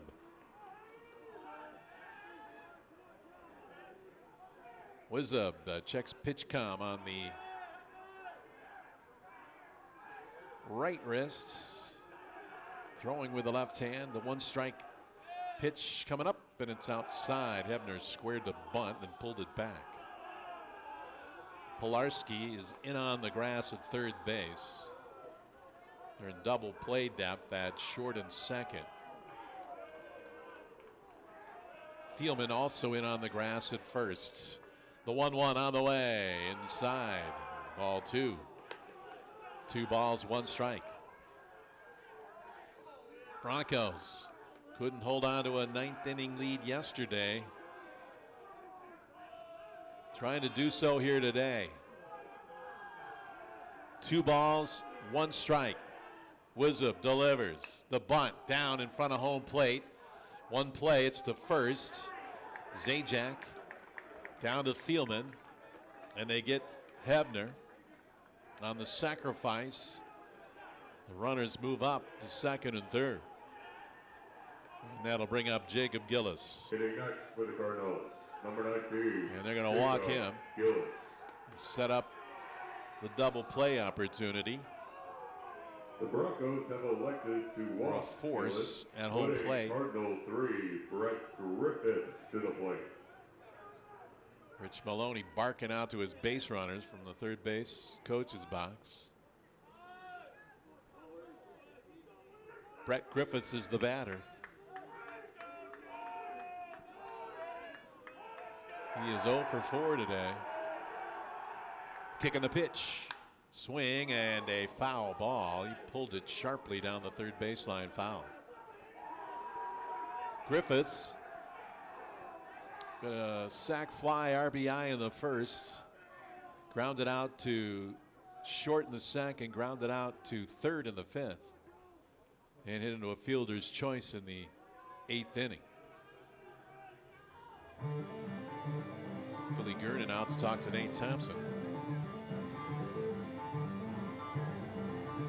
Nobody throwing in the Bronco bullpen. The tying run is at third. The go-ahead run is at second. Cardinal dugout. Getting into it. There's a foul backing out of play, and Joey's ahead. No balls and 2 strikes now on Griffiths. Griffiths helped the Bronco cause today, making 2 errors on the same play. Bobbled a ground ball, then threw it wild, allowed a run to score. Trying to make up for that. He's behind in the count. 0-2 the pitch. Over but low. 1 ball and 2 strikes.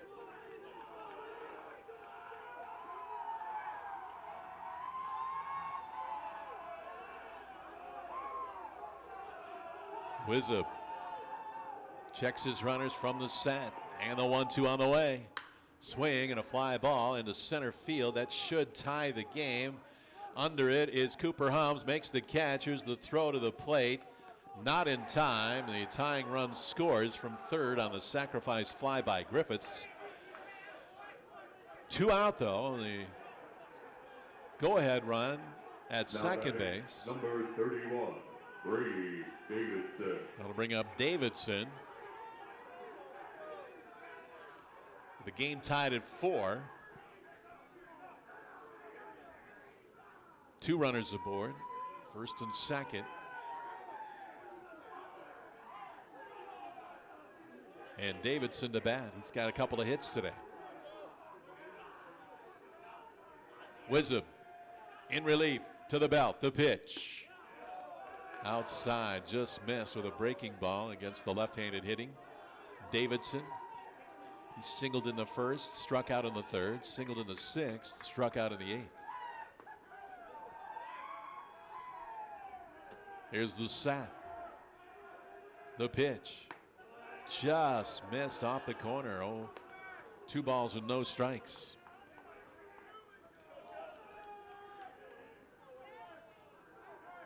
And the chirping continues in the Ball State dugout.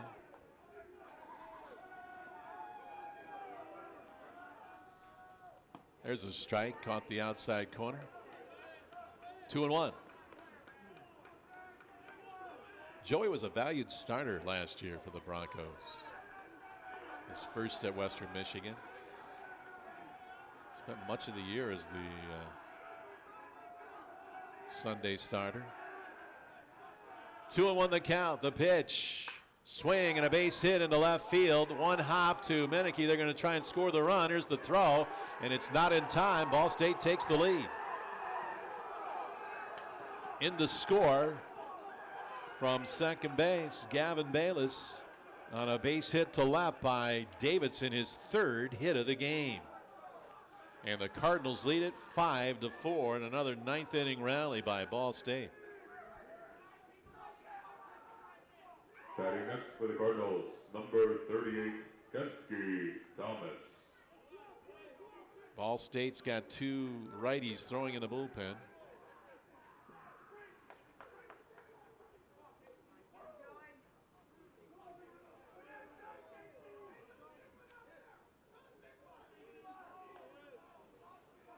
Coach Maloney has gone into the dugout and his assistant out there coaching third base now. Here's the kick of the pitch to Thomas, and he drives one through the hole into right field. Another play coming at the plate. There's the throw, and Zajac bobbles it as it rolled in. Another run in for Ball State. And they lead it now 6-4. And the threat continues with runners at first and third and 2 out. 3 runs in.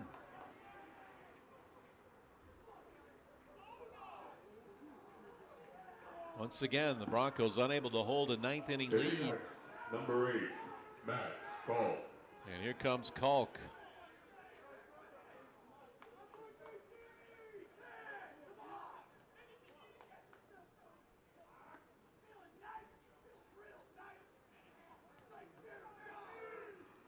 Joey Wizza taking his time out there. Now he checks pitch com and steps up on the rubber as the Ball State bullpen gets going. Here's the kick and the pitch. Outside. 1 ball, no strikes.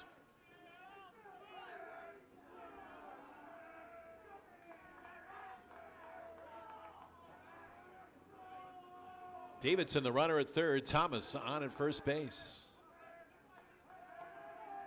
Kicking the pitch. Swing and a pop-up foul. That's going to be out of play into the Bronco bullpen. 1 ball, 1 strike now. On the catcher, Max Kalk.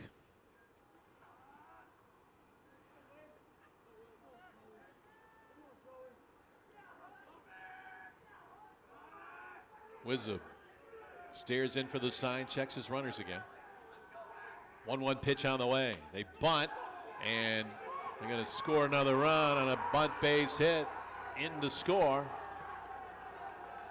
On the safety squeeze comes the runner, Davidson, from third base. And it's now 7-4 Ball State as they put 4 up here in the ninth inning. And they still threaten with runners at first and second. Number 17, Connor Hutchinson. Here's Hutchinson to bat.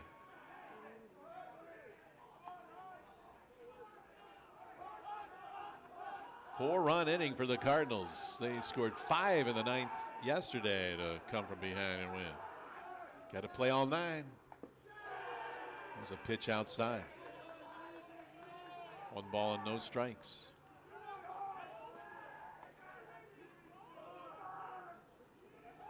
Spoils a great effort by Ricky Kidd, who was outstanding today after a shaky start. Held to 2 runs. There's a swing and a miss. 1 ball, 1 strike.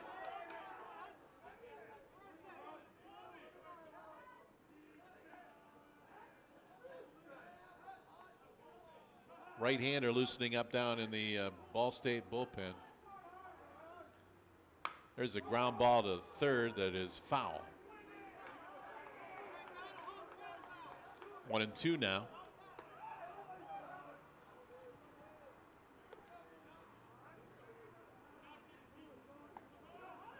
Broncos gave up 2 in the first, 1 in the 8th, and 4 here in the ninth to the Cardinals. Again, surrendering a ninth inning lead. There's a chopper to third. Pilarski backs up on it and flips it across the diamond in time to retire the side. But the Cardinals come up with 4 to take the lead. We go to the bottom of the ninth. It's Ball State 7, Western Michigan 4. This is Western Michigan Baseball on YouTube Live and WMUBroncos.com.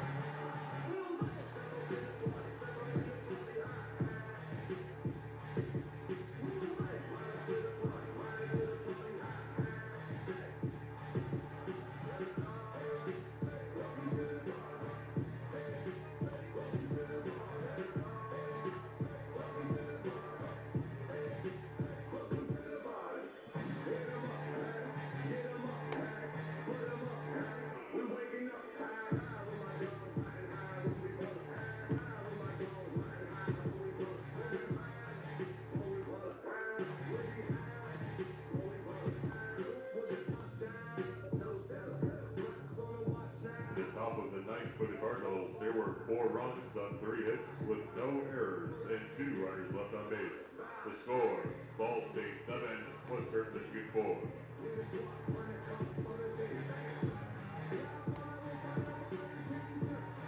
Bronco fans, we're back in action next weekend at Robert J. Bob Stadium for a 3-game slate against the UMass Minutemen. First pitch on Friday is at 3:05 p.m. Grab your tickets today by visiting WMUBroncos.com/tickets.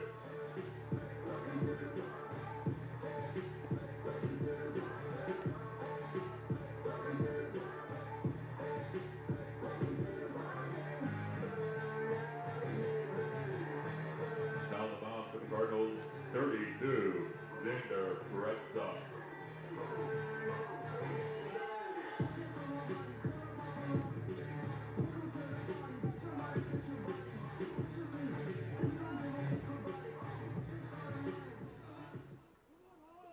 Xander Brett's on to try and close it out for Ball State.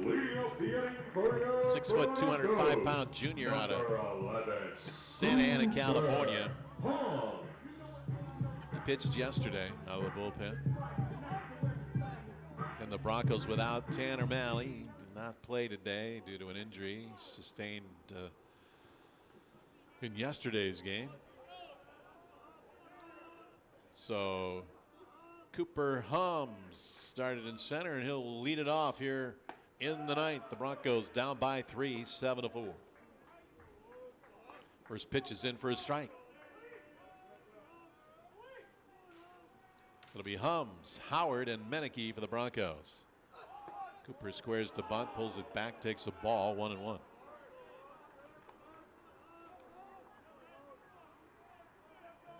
One ball, one strike.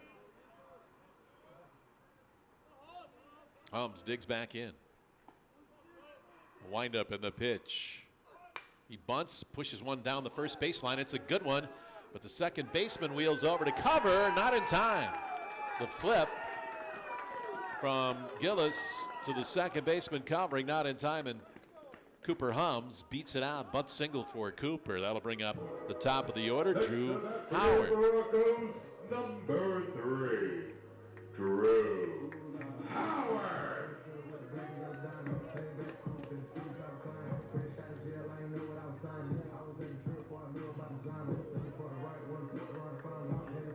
Howard was safe on an error in the first inning.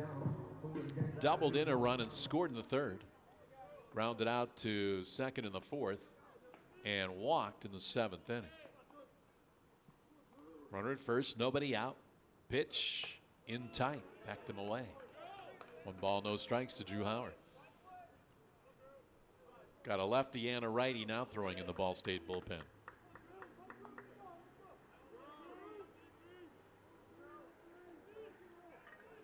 The 1-0 pitch coming up from Brezza is in the dirt. Scooped up by the catcher Max Kalk, holding Cooper Hums at first.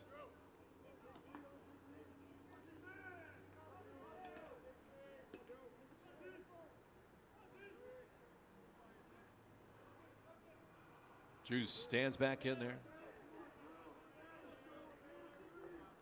Broncos need base runners. See if they can get a walk here. Now a swinging foul down the left field line by Drew.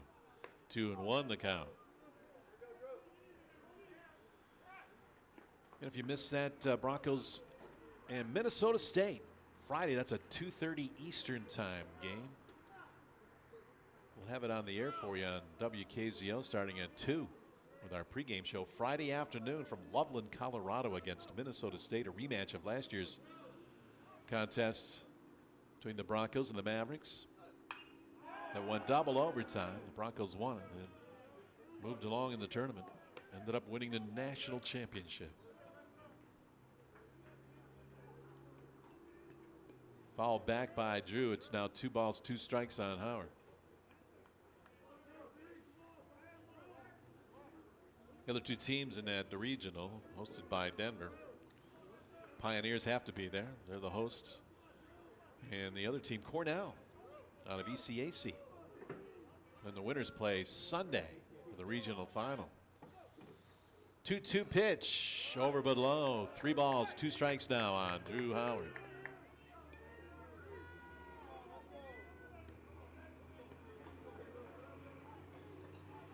Frozen 4 this year in Las Vegas, Nevada.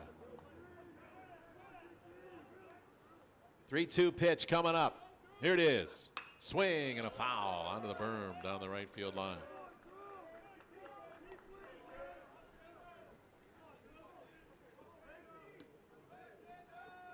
These two teams tied at 6-2 through 8 conference games coming into play today. And we're starting to get a little bit of moisture, a little rain coming down. 3-2 the count on Drew Howard. The set by Bretza. The look to first and the pitch. Outside, ball 4. And the Broncos have their first 2 runners aboard here in the 9th, trailing by 3. It's going to bring up Mark Meneke. Number 20, Mark Meneke.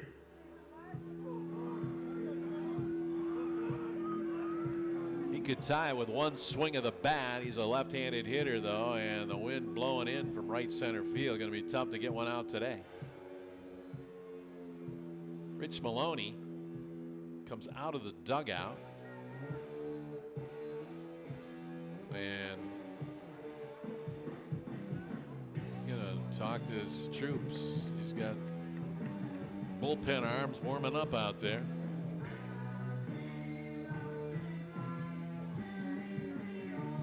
Down by 3. Probably don't want to bunt here. See what Meneke can do. See if he can come up with a big base hit similar to what the Cardinals have done here in the late innings. Both of these games at Himes Field this week. Broncos won the game up at Grand Valley Friday that was moved to play on the turf due to the wetness still of Himes, and that Friday weather dried it out and allowed them to play here yesterday and today. First 2 true home games for the Broncos.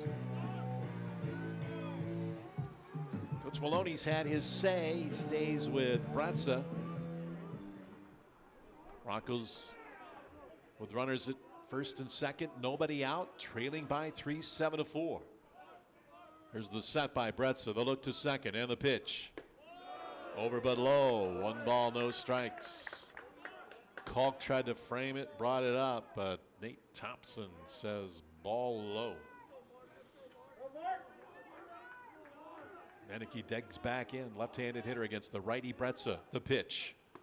There's a strike.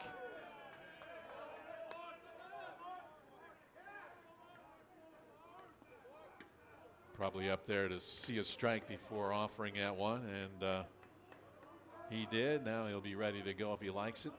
1 ball, 1 strike. The kick and the pitch. Outside, 2-1.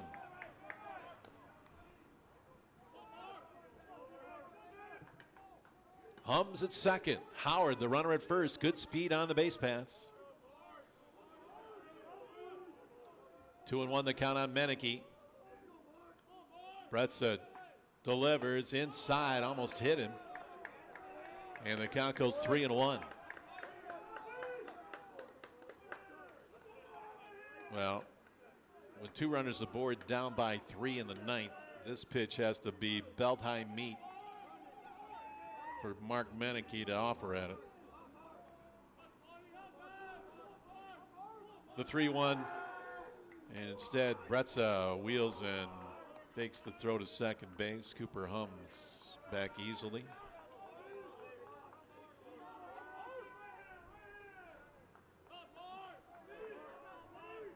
Here's the set. Bretza ready for the 3-1 offering. The kick and the pitch is in there for a strike. Meneke taking all the way. And Mark now with a Full count on him. 3 balls and 2 strikes. 2 on, nobody out. Broncos down by 3 here in the 9th. Bretza kicks and pitches. Ball 4 inside. He walked him, and the bases are loaded with Broncos with nobody out. That'll bring up Maloney.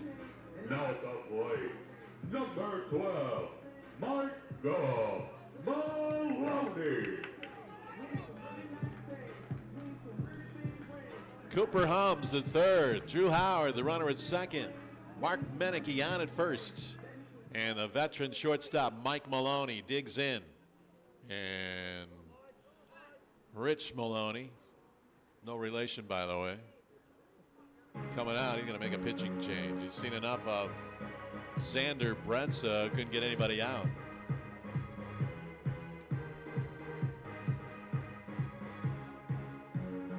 Go to his bullpen, calling another right-hander.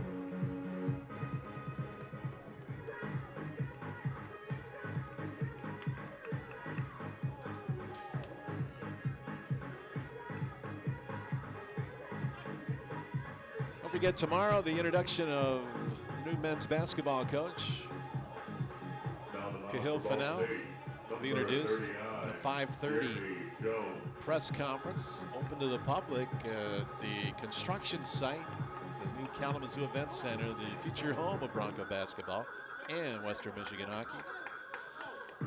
That's at 5:30, and then head on over to Burdick's, get some dinner, and catch the Bronco Coaches Show live from Burdick's tomorrow, starting around 7 o'clock probably, a little later than normal. If you can't be on hand, tune us in on YouTube Live tomorrow for the Bronco Coaches Show as we introduce to you the new Bronco men's basketball coach, Coach Fennell. After 2 years coaching at University of Texas, Rio Grande Valley, the Southland Conference. Coming off a 19-win season after a 16-win season. Took him from 6 wins when he got there to 16 in his first year and 19 in year 2. He's been an assistant coach at both Louisville and BYU. California native. And he'll be introduced tomorrow. Looking forward to meeting him.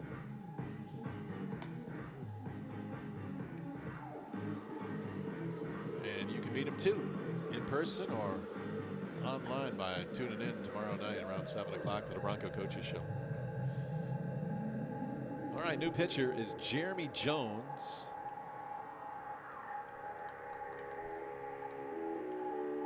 Jeremy is a 6 foot, 210-pound junior from Chandler, Arizona.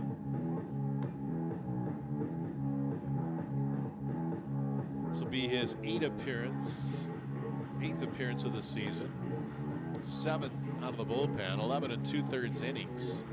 He's given up 17 hits, 14 runs, 13 of those earned, 5 walks, 15 strikeouts though, and 11 2/3. That's why Coach Maloney called on him. He's a strikeout pitcher.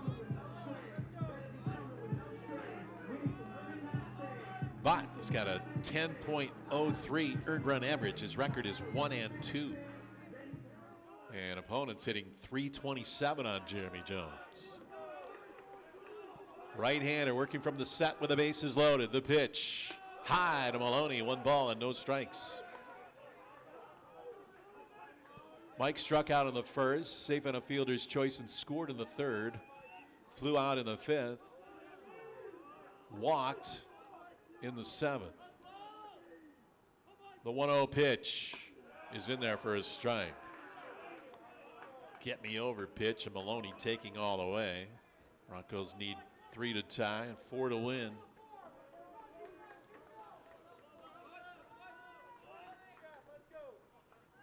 One ball, 1 strike to Mike. Jones to the belt. The kick and the pitch. Strike 2. 1 ball, 2 strikes on Mike Maloney. The wind blowing out of the east. Ball hit to left field. Might get a little bit of a boost from that wind. 1 ball, 2 strikes to Maloney with the bases loaded. The pitch. Swing and a bouncer to short. To second for 1. The relay to first is in time. They get the double play. Cooper Hums comes in to score. But there are 2 outs and the Broncos trail 7-5. Now at the plate, 31, Avery Steelman. Ground ball to short. Turns into a double play, and that hurts. But Broncos still alive with a runner at third, 2 outs for Avery Thielman. The pitch, swing and a bouncer to first, slow roller. Pitcher covers, Jones there in time, takes the flip to retire Avery. And Ball State, for the second day in a row, rallies back in the 9th to win it. Broncos had a lead in the 9th, couldn't hold it. Ball State scored 4 times. They go on to win it. Final score, Ball State 7, Western Michigan 5. Cardinals 7 runs on 10 hits, 4 errors. They left 9 on base. Broncos 5 runs, 10 hits, no errors. They left 7 men on base. For Western Michigan, the Broncos scored 1 run on 1 hit with no Broncos errors dropped the and 1 series. runner on Ball base. State with 2 ninth-inning rallies. Takes the final 2 games after falling 2-1 in the opener on Friday. And they win the series 2-1. Western Michigan falls to 10-11. The Broncos now 6-3 in conference play. Ball State goes to 12-10. They're now 7-2 in the Mid-American Conference. That'll do it for our broadcast today. Broncos are right back here next week in conference play. They'll host the UMass Minutemen Friday, Saturday, and Sunday here at Himes Field. I'll be with the Bronco hockey team out in Loveland, Colorado, as they take part in their 5th consecutive NCAA tournament as the defending national champs. They'll play Minnesota State Friday afternoon, 2:30. Puck drop. We'll be on the air at 2 o'clock over on AM 590 and FM 106.9 WKZO. That'll do it from Himes Field today. Once again, the final score, Ball State 7, Western Michigan 5. I'm Robin Hook. Thanks for tuning in. See you next time on YouTube Live and WMUBroncos.com.